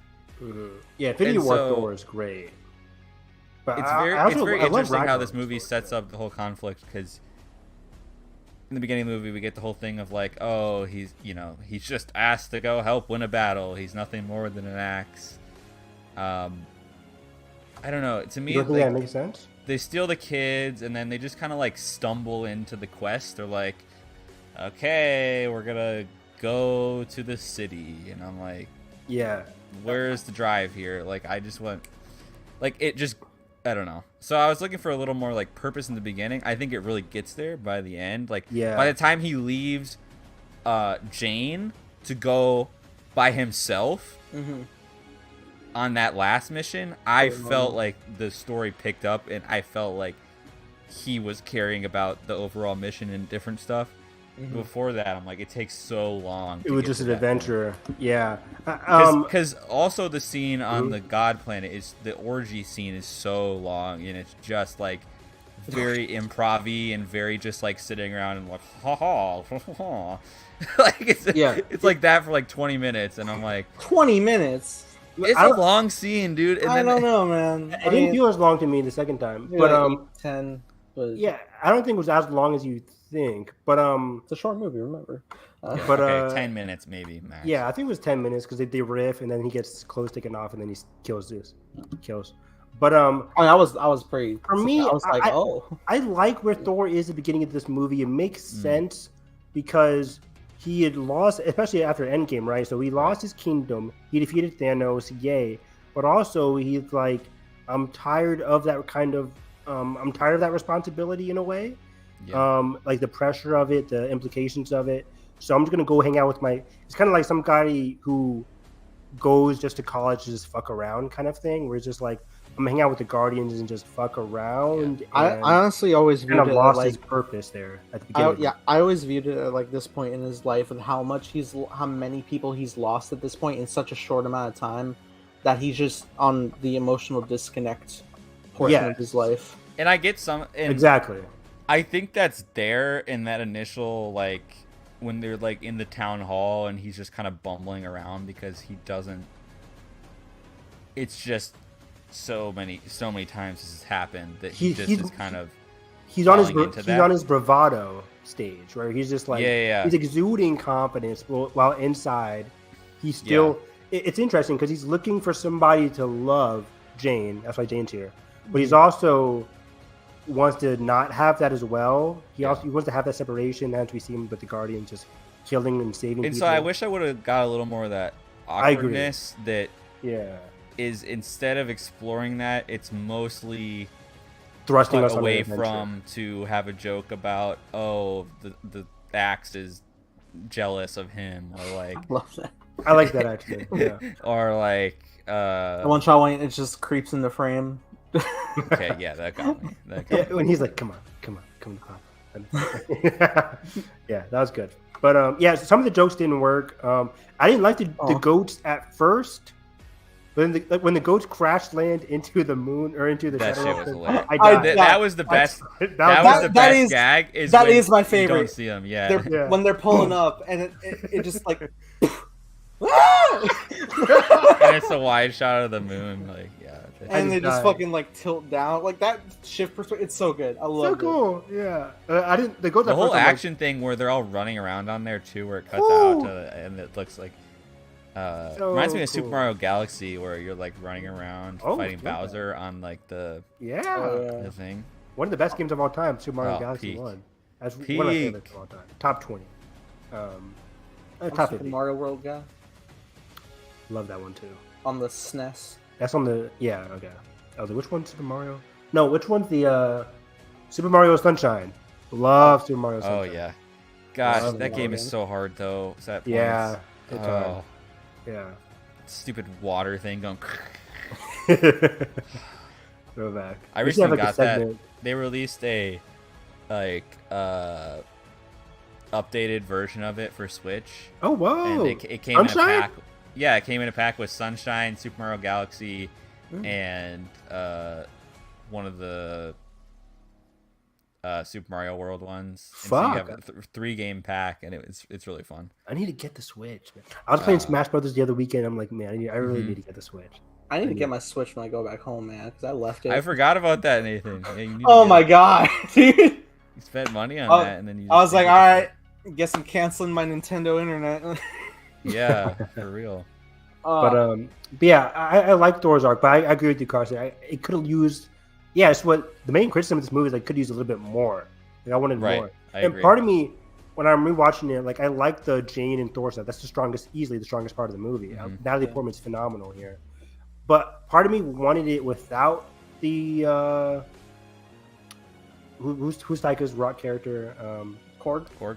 Without the Korg commentary, I would have liked it. Maybe it was just like them, just like without the Korg commentary, that would have been cooler. But it still works as a scene. I like the montage. I love. I enjoy a lot of the filling in the gaps of the past. Like them spending time together, like everything's going well. That just like unintentional enchantment Thor whispers to Mjolnir to like always protect her. and it just like locks in the enchantment. Very cool. It's beautiful. Jalen's like, oh, Yeah. so that's how it happened. Yeah, it was And just I really like cool. I like that. I just wish. I think would have been better if it was just one like serious flashback where we got all of that in just like in a fight scene between them or something, like an emotional fight between them That's what I was saying. Yeah, where it's like without the Korg. without the commentary. Korg voiceover. Yeah, I find that criticism fair in just the aspect of like in the confines of one movie, but because I have been like watching them together for 10 years, I'm Yeah. pretty good. You're fine with piecing because we've seen them in 2 movies already. And to be fair, I don't remember a lick of their whatever happened in Dark World. Yeah. So When she that's slapped my him, I was like, was fault. that in the movie? When she slaps him, did she slap him in Thor: Dark World? She does, because I thought that was like a Love and Thunder thing. I didn't know that was a. no, it was a thing. It was a thing like he left in the first Thor movie, and then he was gonna come back to see her, but then he was there with the Avengers. She was like, "You were there. Why weren't you here?" And like 9 realms were up. There's actually the Marvel Legends Disney Plus specials Never are again. still. What? I'm kidding. I said, no. They're still updating like per like new release of like the characters. So like they just did one for Jane, Valkyrie, and Thor, and they're all great. So That's really cool. Yeah. But yeah, I wanted more between them, but what we got between them was great. Like it felt very tropey and rom-commy in the best way. Like it fell in the rom-com tropes, which I love. I want to feel shitty. Yeah, right. It's like, hey, I want to feel shitty. it's better to feel shitty than to not feel shitty about something. It was beautiful. Yeah, I like that stuff. I was like, it's very rom-commy. Like, Oh, we again, officially know yeah. now. There was no Loki. No Loki, Movie. and I pulled away from the Loki thing towards like last year. It was so funny because I was like hammering home like it won't happen, and then I watched Loki and I was like, Yeah. I turned around. possibility, Yeah. and I was like expecting you guys to be like, oh, he's back, and he was like, oh well, maybe he won't come, and I'm like, what? Yeah, after the end of Loki, I'm like, there's no way he's coming back. Never mind. He tried. We tried, but yeah, they have such a strong connection. And one of my also favorite moments in the movie is when he's getting his ass kicked by Gore at the end, and she makes a decision to come, and he's like sad that she's there, of course, because he's like, no, but I'm also happy that you're fighting with me. Like he said it earlier, like I would love for me and you to just fight the battles together, but I really want you just to live. Another scene that I wish they had more time in, that gap between them losing in the Shadow Realm and when he goes off on his own, it's like 5 minutes. I'm like, I wanted a longer scene between him and Valkyrie, or him and Natalie. That was great. I do want to talk about Jane's journey with the Sure. the cancer story, because I was very surprised how soon it wrapped. I was expecting it to be like a multi-film arc, honestly, but it's funny because like the whole time I've been calling like they're gonna do it, and then I didn't think they were going to do it. I was surprised when I saw the. I remember you saying that. I was like, they won't do that. It's too thought they were dark. gonna do right? that from the start. Yeah, but I just felt like I don't want Natalie Portman to die. I'm tired of all my favorite heroes dying. And this was the interesting thing, because like I was expecting it to happen. And I was like, they're gonna do it, and then the movie does it. Like it hard cuts to the MRI, and I'm like, no! Like I knew this was coming, and I was still bummed. I did not want her to die at the end. I'm like, maybe they can save her. Well, there's an interesting thing. She in the comics does get reincarnated as a Valkyrie. Jane Foster is a Valkyrie. Wow. Hopefully that's the case. I just feel like between Scarlet Witch, self-sacrifice. I know she's alive, but it's just like you went through it last night. Oh, it's not number 7. Sorry. Anyways, it's higher.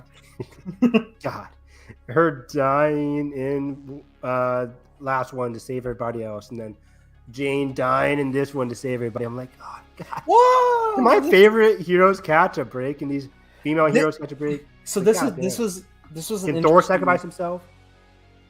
He tries, man.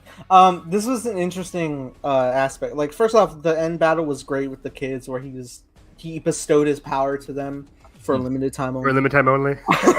That's so funny. But then, like, just seeing them all charge up, like one person had like a teddy bear, but it's Thorified. It's so cool. A kid was clapping today when that Those happened. motherfuckers went ham. So cool. Like, oh, they did. as soon as they got that lightning in them, like they yeah. were going feral. Like you're all Asgardians. I'm not. I will just for Tay. You guys Yeah, one got of them it. was the gold one from Guardians 2. That gold Yeah. species. And also new character Axel, who's Heimdall's son. That's cool. Oh yeah, didn't even know he had a son. Kelly, Yeah, Kelly was hyped about him. She's like, they have so many candidates for Young Avengers now, and I'm like, okay. I mean, yeah, man, I want Axel there. He was good. I liked it. I liked when Thor first came to him. He's like, "Oh, forget about it." When Thor was like being in like an a-hole, he was like, "Okay, Just go. just go." Yeah, just go.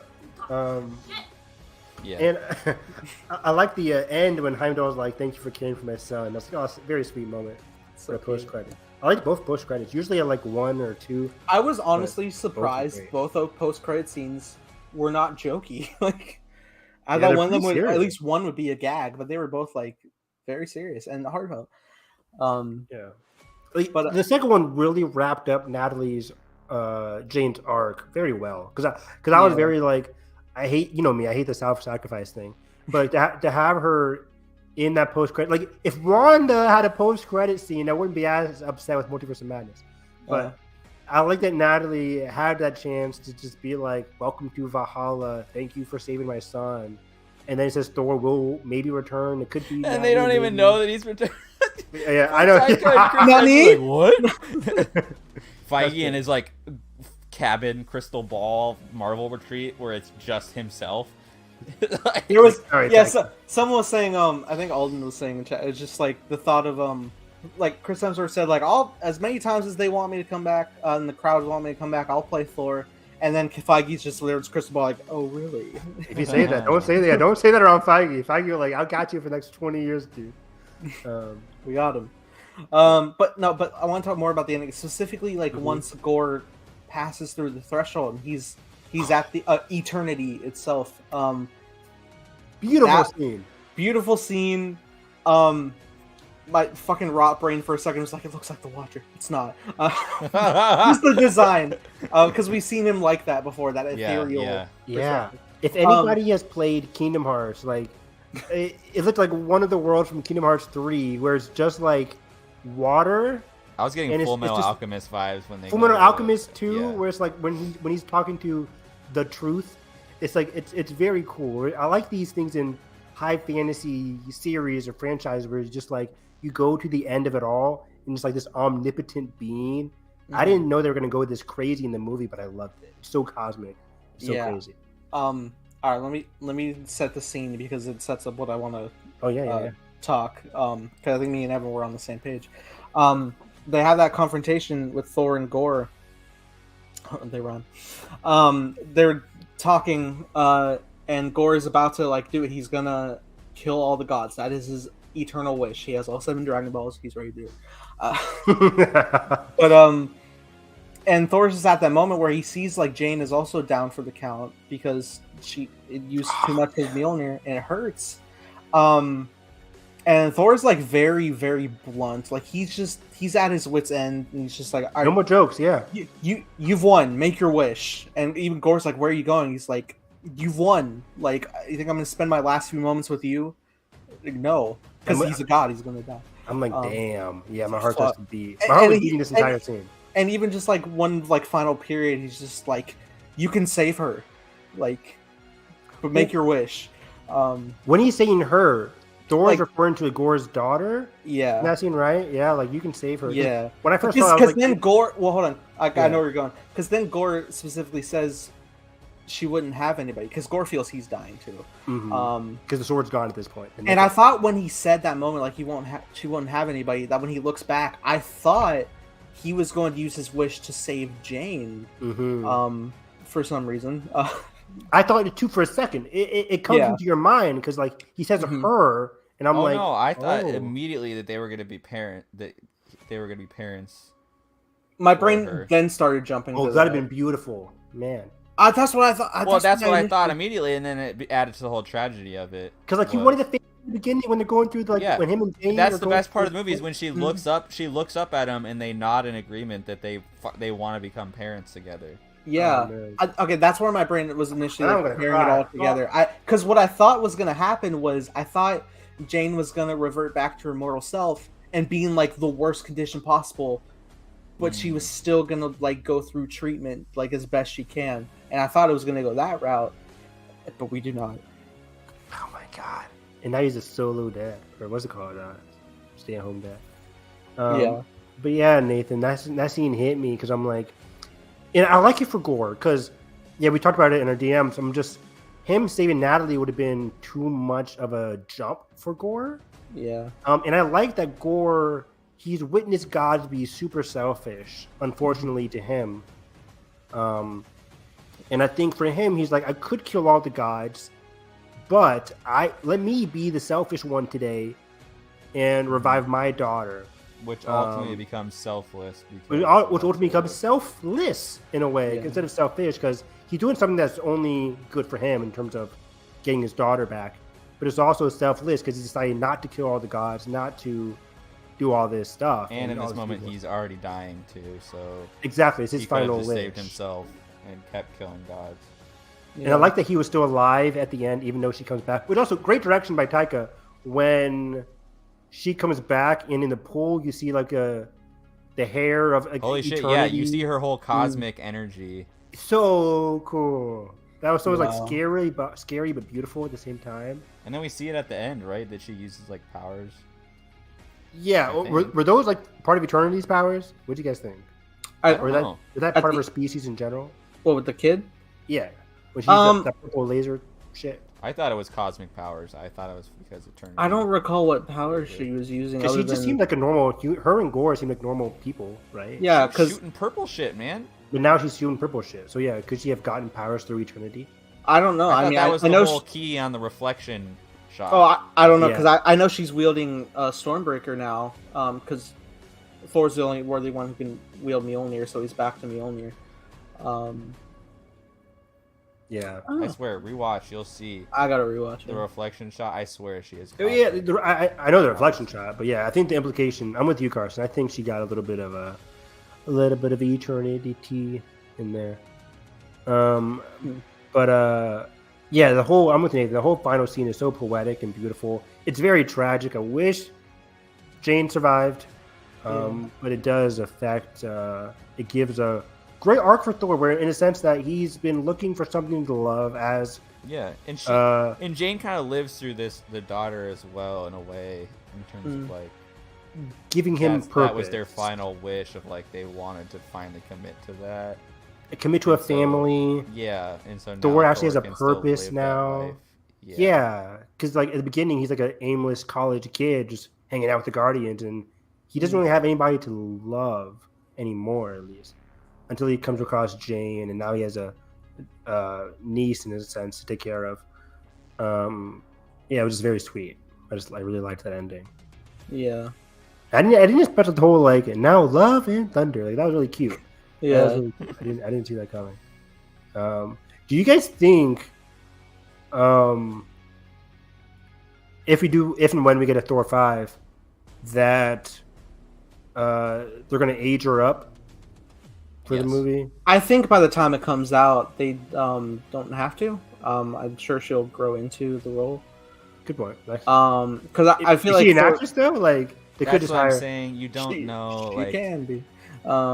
Like, I mean, I think like the problem is that's like that could just be their dynamic, you know. Like, I mean, when she has to carry more weight of the movie. I'm like, yeah, I don't think she's true, able but to I do mean, that. like with the little scenes she had, I mean, I think she's pretty good. And if most scenes are gonna be with her and her dad, I think it's gonna like read real well. Thor 5 is a great setup for it, where it's like Thor now has to learn how to be a dad, and Thor 1, going all the way back to Thor 1, that was the main crux of the story, was that father-son relationship between Thor, Loki, and Odin. So now he's the Odin. So now he's the Odin in the relationship. So how does he handle that? That's going to be very interesting. I just wonder if it's how the route's gonna go, like when Thor 5 would take place, if it's before or after a big Avengers crossover. Yeah. I'm curious too. And it's a big setup. They're doing Thor versus Hercules, right? Oh wow, yeah. Let's talk about fucking Roy Kent. I met this man once. Oh, have you only seen episode 1? Yeah, so far. Great, but yeah, you could easily binge that after Stranger Things. But Roy Kent coming in Hercules, my mouth dropped. I did not see that coming. I was like, okay, they're just setting up Zeus to be the villain of the next one. Cool. Russell Crowe's. He was good as Zeus. He wasn't great. But Take off your disguise. the accent needs work. I don't know if it's the accent, but it's just like I don't know. There was original a concept art came out where Russell Crowe was originally going to play Satan, and goddamn it, pair that attitude with it. Oh fuck yeah, I want to see that. Yeah, I don't know, but I think if we see more serious Zeus, like just instead of him in that arena, 'cause I think when Zeus is in that arena, I think he's appealing to the crowd, kind of thing. Well, I want to yeah, see him like by him the and end Hercules credit have a scene- cool dynamic. Probably By the end credit scene, it was interesting because he was he was not like that. no, he was very just like deadpan serious, just like fucking like, oh, he's gonna pay. Which is cool. It reminded me of Guardians Volume 2 with Elizabeth Debicki's character, where I'm like, Aisha. I don't really like her in the first act of Guardians Volume 2, but when we see her in the post-credit scenes where she's like disheveled and all this stuff, and she's like, kill the Guardians, and she sends out Adam the Warlock. That's when I'm like, oh, okay, this could get interesting. So I don't know if Elizabeth is confirmed for Guardians 3 or not, but I guess she has to be. Has a scene, Yeah. But I'm curious if Russell Crowe and Hercules are going to have an interesting dynamic, because that's a father-son dynamic, and then you have Thor and his new goddaughter, niece, whatever. So that's a very cool like family dynamic. Yeah. That's the new family dynamic heading into Thor 5. So yeah, and I'll just say it. I would want. I know the internet loves to hate on Taika these days, but I wouldn't mind Taika finishing off his trilogy, because not a lot of directors get a chance to have a full. Like James is getting it, John Watts got it, fucking Watts got it. So give me Taika Waititi finishing off his trilogy. No matter what you think of Thor: Love and Thunder, I love Thor Ragnarok. I had a great time with this movie. I want him to do whatever the hell he wants with. Russo's got a big stretch. Yeah, the Russos fuck. Yeah, Winter Soldier, Civil War. The Russos fuck. Biggest movies of all time, basically. Yeah, man. Even the Gray Man reviews are coming out Thursday night. I'm like, is this another cherry? Another cherry. The Russos need Feige to reel them in. I don't know. We'll see. It could be fun. Speaking of Hercules, aren't they producing? They are. Oh wow, yeah. Guy Ritchie, baby. Oh, they're producing it, they're not directing it. Is the Disney's Hercules actually an MCU spin? Guy Ritchie, this motherfucker is attached to Disney's purse. Where we go with that one? Oh, I forgot. Wait, Carson, have you seen Guy Ritchie's Aladdin? No. It's good, Nathan, right? Yeah. It's fun. You ain't Made never a been a billion, friend like baby. me. Is it? Naomi Scott. Is it? Naomi Scott. Yeah. Mina Monsoon. It's great. Where has Naomi Scott been in? God, they put her in freaking Charlie's Angels. Angels. And then that's it. That's it. Power Rangers flopped. God damn. Dude, it like hit me that like the actor in Stranger Things that plays Billy was the fucking Red Ranger in that movie, and I was like, wait. Dacre Montgomery. Oh my god, what an all-star cast. He's great, dude. He's really good. Yeah. Dacre's that cast. R.J. Seiler. Come on, man. Did you see Emergency, Carson? By the way, with R.J. No, I need to. It's on sale right now. It's on Amazon Prime for free. Well, if you have Amazon at least. But yeah, so I think Thor 5 has some interesting stuff. I would like Taika to do it. People love to. I just want to say real quick. People love to hate on Taika. This whole thing. I talked about it a little bit on Josh's podcast last night, but I'm like, sure, the whole the VFX joke was kind of disrespectful, but I'm like, people are like calling him like detestable and disgusting, and granted, the Marvel VFX stuff is a real issue. It's bad. It but is, yeah. I think Taika, he's a comedian. It's not a great joke, but I'm just like, I'm not calling the guy detestable and disgusting or whatever. I'm like, Taika's released a lot of great quality stuff. So I would like him to cap off his trilogy with Thor 5, whatever it's called. I like Taika, and I think the things that I don't like about this movie, both story-wise and visually, are systematically uprooted in the MCU process, and it's not a Taika thing in terms of visuals. Yeah, I agree. It's an MCU thing, which I was having this thing. I hope if and when they do complete the trilogy that there's some more time put into the work with the volume and all that stuff. Because Yeah, I will I say agree. like this is the most I've ever felt like the voluminous. Because yeah, there's With Boba Fett. it feels like it's like never have I ever like felt the presence of a soundstage than I have, because there's like an awkward amount of space while also staying very tightly oh together. my god, and the In New Asgard set. the Zeus scene when they're all I didn't really feel it in the Zeus scene. they're But I sitting felt, down on the I floor. didn't feel it much in the Zeus scene, but I felt it in like the final battle like corridor, because it's just like one Oh, straight hallway, yeah, but it's yeah. like one big space, like a Totally. straight space. because Thor it's a cosmic thing. It's supposed to feel grand and epic. That's why I think most Right. people are recognizing the I think limitations here. I think it was a really solid like opening with the when he's fighting on the planet with the Guardians. Like I thought that all looked That was really good. amazing. Yeah. So And the even problem the is I New feel like they Asgard spent- scenes, too. I Which is feel really like they really spent most of their money on the Guardians action scene and the first encounter in the Shadow Realm fight, the big fight there, Yeah. I agree. and then like those two scenes look really great to me. I agree. But then more of just like the normal like talking scenes. Like I think the scene of Jane and Thor on the boat looks really horrible. Of them, the space dolphins, it just looks like I don't know. It just I didn't really mind that that background one. I didn't really like. When Jane and Thor are walking though, from when they get to Omnipotent City, that's really weird. Yeah, that looked like they were on a treadmill, dude. Yeah, it's really weird. I don't know why like they did CG helmets at times. It seemed Why? I don't Odd. get it. I mean, I'm sure it was just like a random Just choice, don't like have last a minute. laser helmet then. Yeah, You don't need I imagine helmet. they decided later, like, I want a helmet here, but like, no. Why? You don't didn't need film it. Don't do it. Well, and I didn't think film it. maybe Chris I don't get it. maybe Natalie had a helmet and Chris improvised that, like, oh, same helmet, like, you know what I mean? Same look, and then they're like, oh, it'd be That could funny be a if he thing. put That on could his be a helmet thing. now. Like it was Yeah. the best take, and they were like, well, now we got. Now we got. There's a weird thing. It's it's a weird thing if you notice. Like Christian Bale has like this mole on the bridge of his nose, Mhm. and there's this one point when he's like going back and forth with the god, that like his shot is flipped. Oh my god, that was gonna annoy me so much. I hate And you for I know, and I think they only did it because it was like an eyeline thing of where he was like staring at the god originally. Oh, so they it's had like to resync they it. flipped it. What to scene the is this? right. Yeah. It's when he's like in the beginning when he meets the golden god and he's like telling them his whole story. Mhm. It's just like in the cutbacks and force. There's like one shot where he's flipped and then they go back and Wow, I didn't realize that. and it was just a matter of like his eyeline position. Okay. That they had to So fix funny. later. That's cool. Um, But yeah, you're right. I could tell the limitations here, and yeah, I don't think this is a Taika because people keep blaming this on Taika. I don't think this is a Taika thing. It's a crunch. It's the VFX crunch thing in MCU.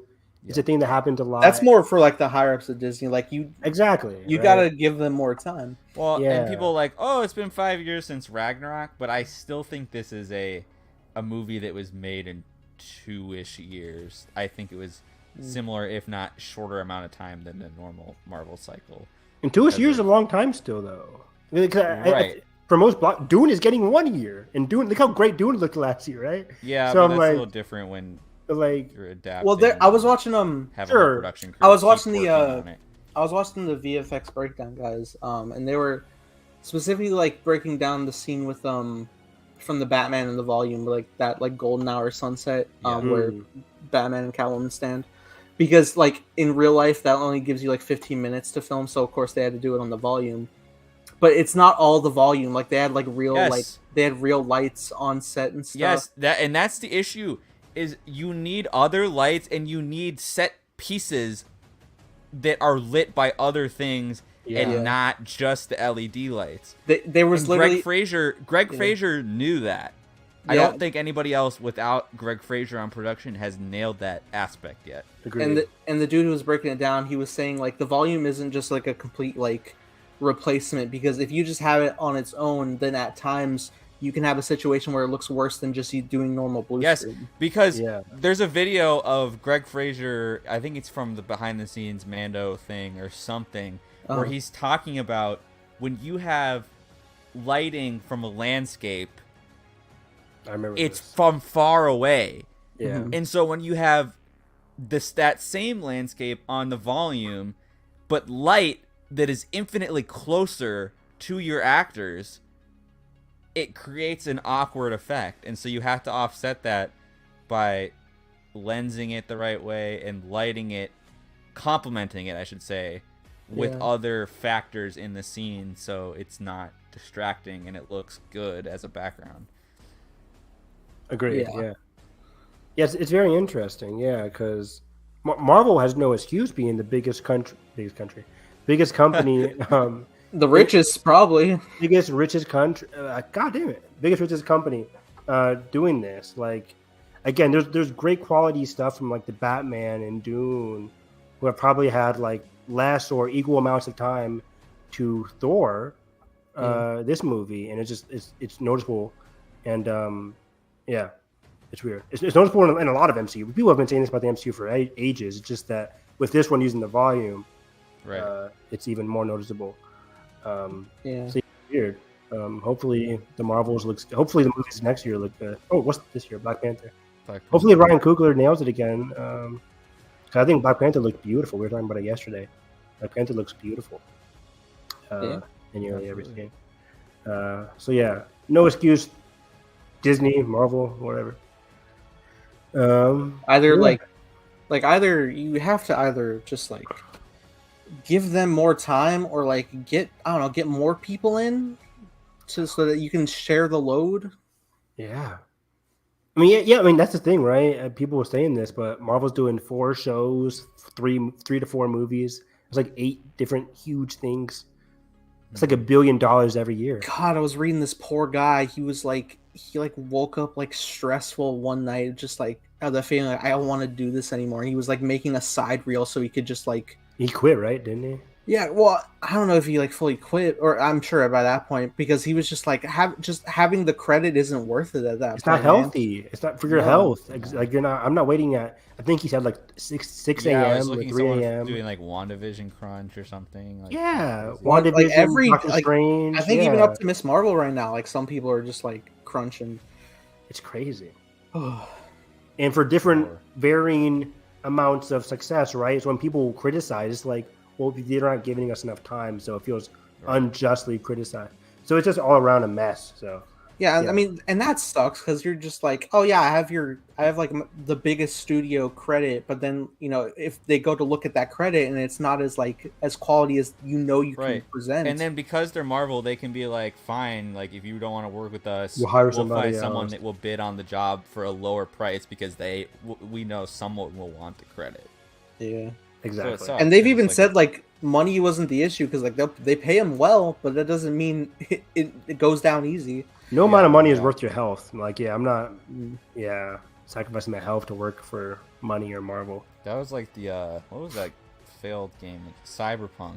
Exactly. People. Oof. Is this Crime. still in It's work? still in development, baby. It's It's- still, it's it's out. still They being released it made. and they were like, give it back. Yeah, that was bad.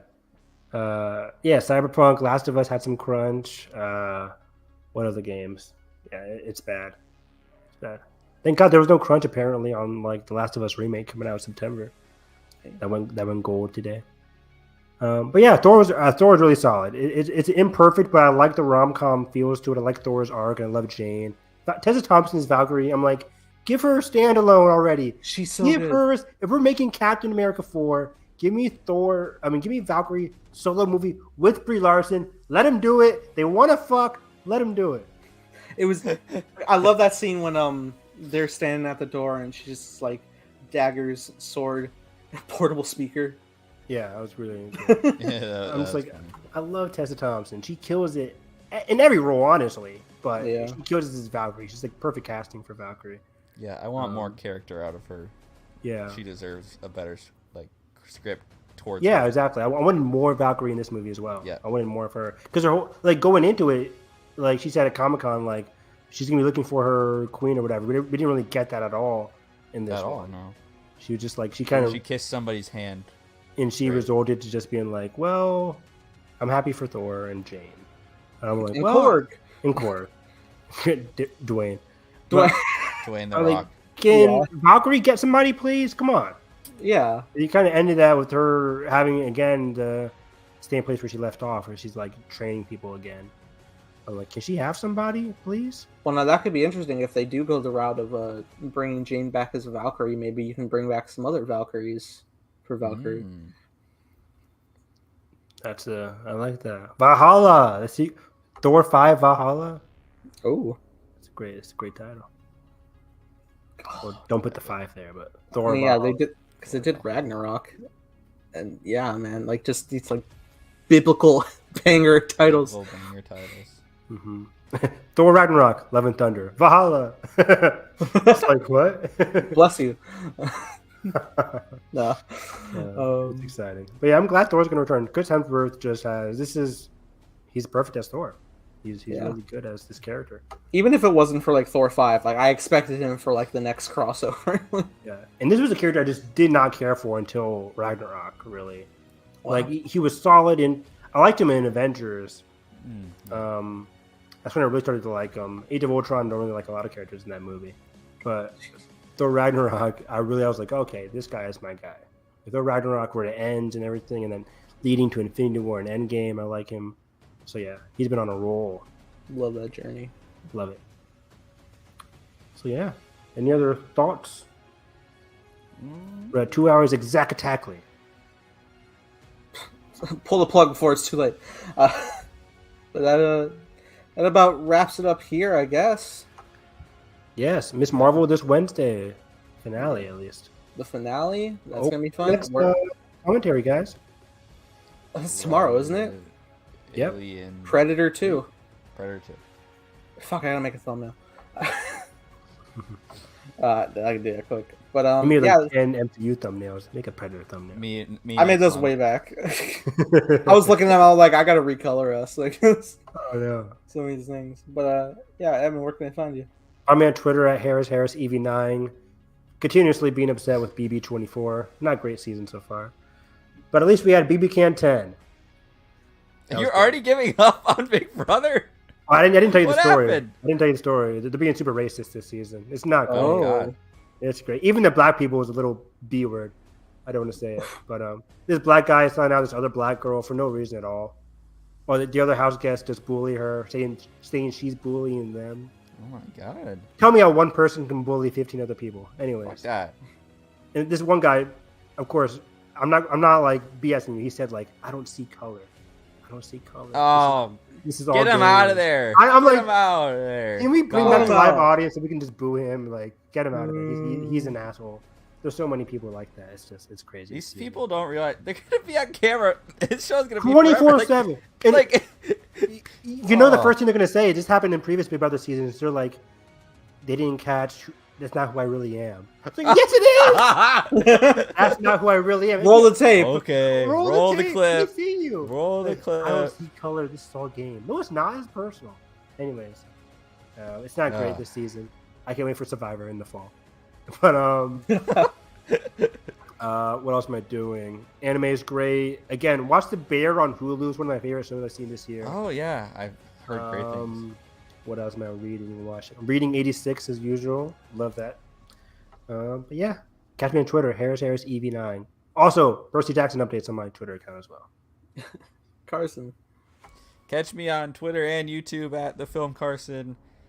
Get me to X number of subs so I can get a custom URL so it's not youtube.com/xyz blah blah blah. Oh wait, really? You I can didn't get know that. You can get a custom eventually. Yeah, I think wasn't you need pretty 100 soon. subs or something. Something like that. I didn't know 100 that. subs. Yeah, Or maybe it's not like that anymore. it is. I checked Carson, it. what are you at right now? Let me well. see. I got 13 subs, baby. Let's go! Oh fuck, am I subbed? Road to 50. Nathan, wow. Did you convert the old account you had or? No, Oh, I okay. didn't want to cheat. Drop the link, baby. Okay, I'll drop them. Was there a link in your tweet? Yeah, in the thread there is, Oh, okay. but I'll resend. But yeah, that's what I'll be doing, and just forcing myself to make and film more things is my goal. So that's Hey. what I'll be doing, and hopefully, I just have a list of just movies I want to talk about eventually. If you ever need some guests, you can get Nathan. Of course, the YouTube connoisseur himself. Oh yeah, let me Thumbnail spread game? that. How am I gonna beat our thumbnails? It's gonna be impossible. Have him do it. I will. Yeah, I'll do it. I'm down. If I ever made a YouTube channel, I'm not even gonna try. I have no idea how to do that stuff. Nathan. Just come up with a nice custom template for your video essays, and so you stand out and pop. That's right. And I swore I visual subscribed. Now I can't consistency. find Carson's channel on my subscription. Consistency is something I lack. So yeah, Okay, I'm resending a link. lovely. But is that you? That's it. That's it. Well, you find me on Letterbox. Read my Thor: Love and Thunder review of how Sweet Child O' Mine hits all the emotional core of Thor's journey in this film. Fantastic review, buddy. Thank you. Josh messaged and he was just like, "This review about to make me cry, Nathan." I was like, "Oh." But yeah, you'll find me at _ Nathan Rojas, where I'm watching Stranger Things. I binged all 4 seasons almost. Like, wow, it's longer on this one because each episode's a movie. But man, what a fantastic show, man! It's such a blast. I love these characters. They're so great. 80s, like I remember, like it was just like when it first came out, it was such a big thing of like the 80s are very popular and they're back. And then I'm just watching. I'm just like, I feel it. You're right. Don't leave. But I don't know. Maybe I'll watch Stranger Things someday. It's pretty good. I need to. Hey man, if I can binge it. I can do it. I can do it. Yeah, it's what a time. What a picture. What So a good. big shot. Finally watched episode 4 of season 4. It sucks because like all the spoilers floated around, so like I don't know like every spoiler, but I know like a couple big ones, so I'm just like waiting. But The journey to get you there, though. yeah, like knowing like who makes it, who does not, and it's just like Yeah. But still, it's the journey, not the destination. Did you just say that? No. Okay, I'm sorry. But I'm losing it. All right, wrap it up. All right, if you guys enjoy enjoy our podcast, make sure you hit the like button, subscribe not already, ring the bell, subscribe to Carson, subscribe to Evan, maybe? No. No. Follow Evan. Follow me. Take Evan's class. No. Come to Cincinnati. Evan, launch a master class, please. Oh, God. Let's go. History of Star Wars. Catch us tomorrow for Predator 2. I think will that be new to all of us or just me? A little bit new to all of us because I've seen it once, but it's fuzzy. I've seen the TNT. ending. We know drama. That's the catchphrase, right? Sure. There it is. So, yeah, catch you guys next time. Yeah. I didn't have a closer, damn it. Go team.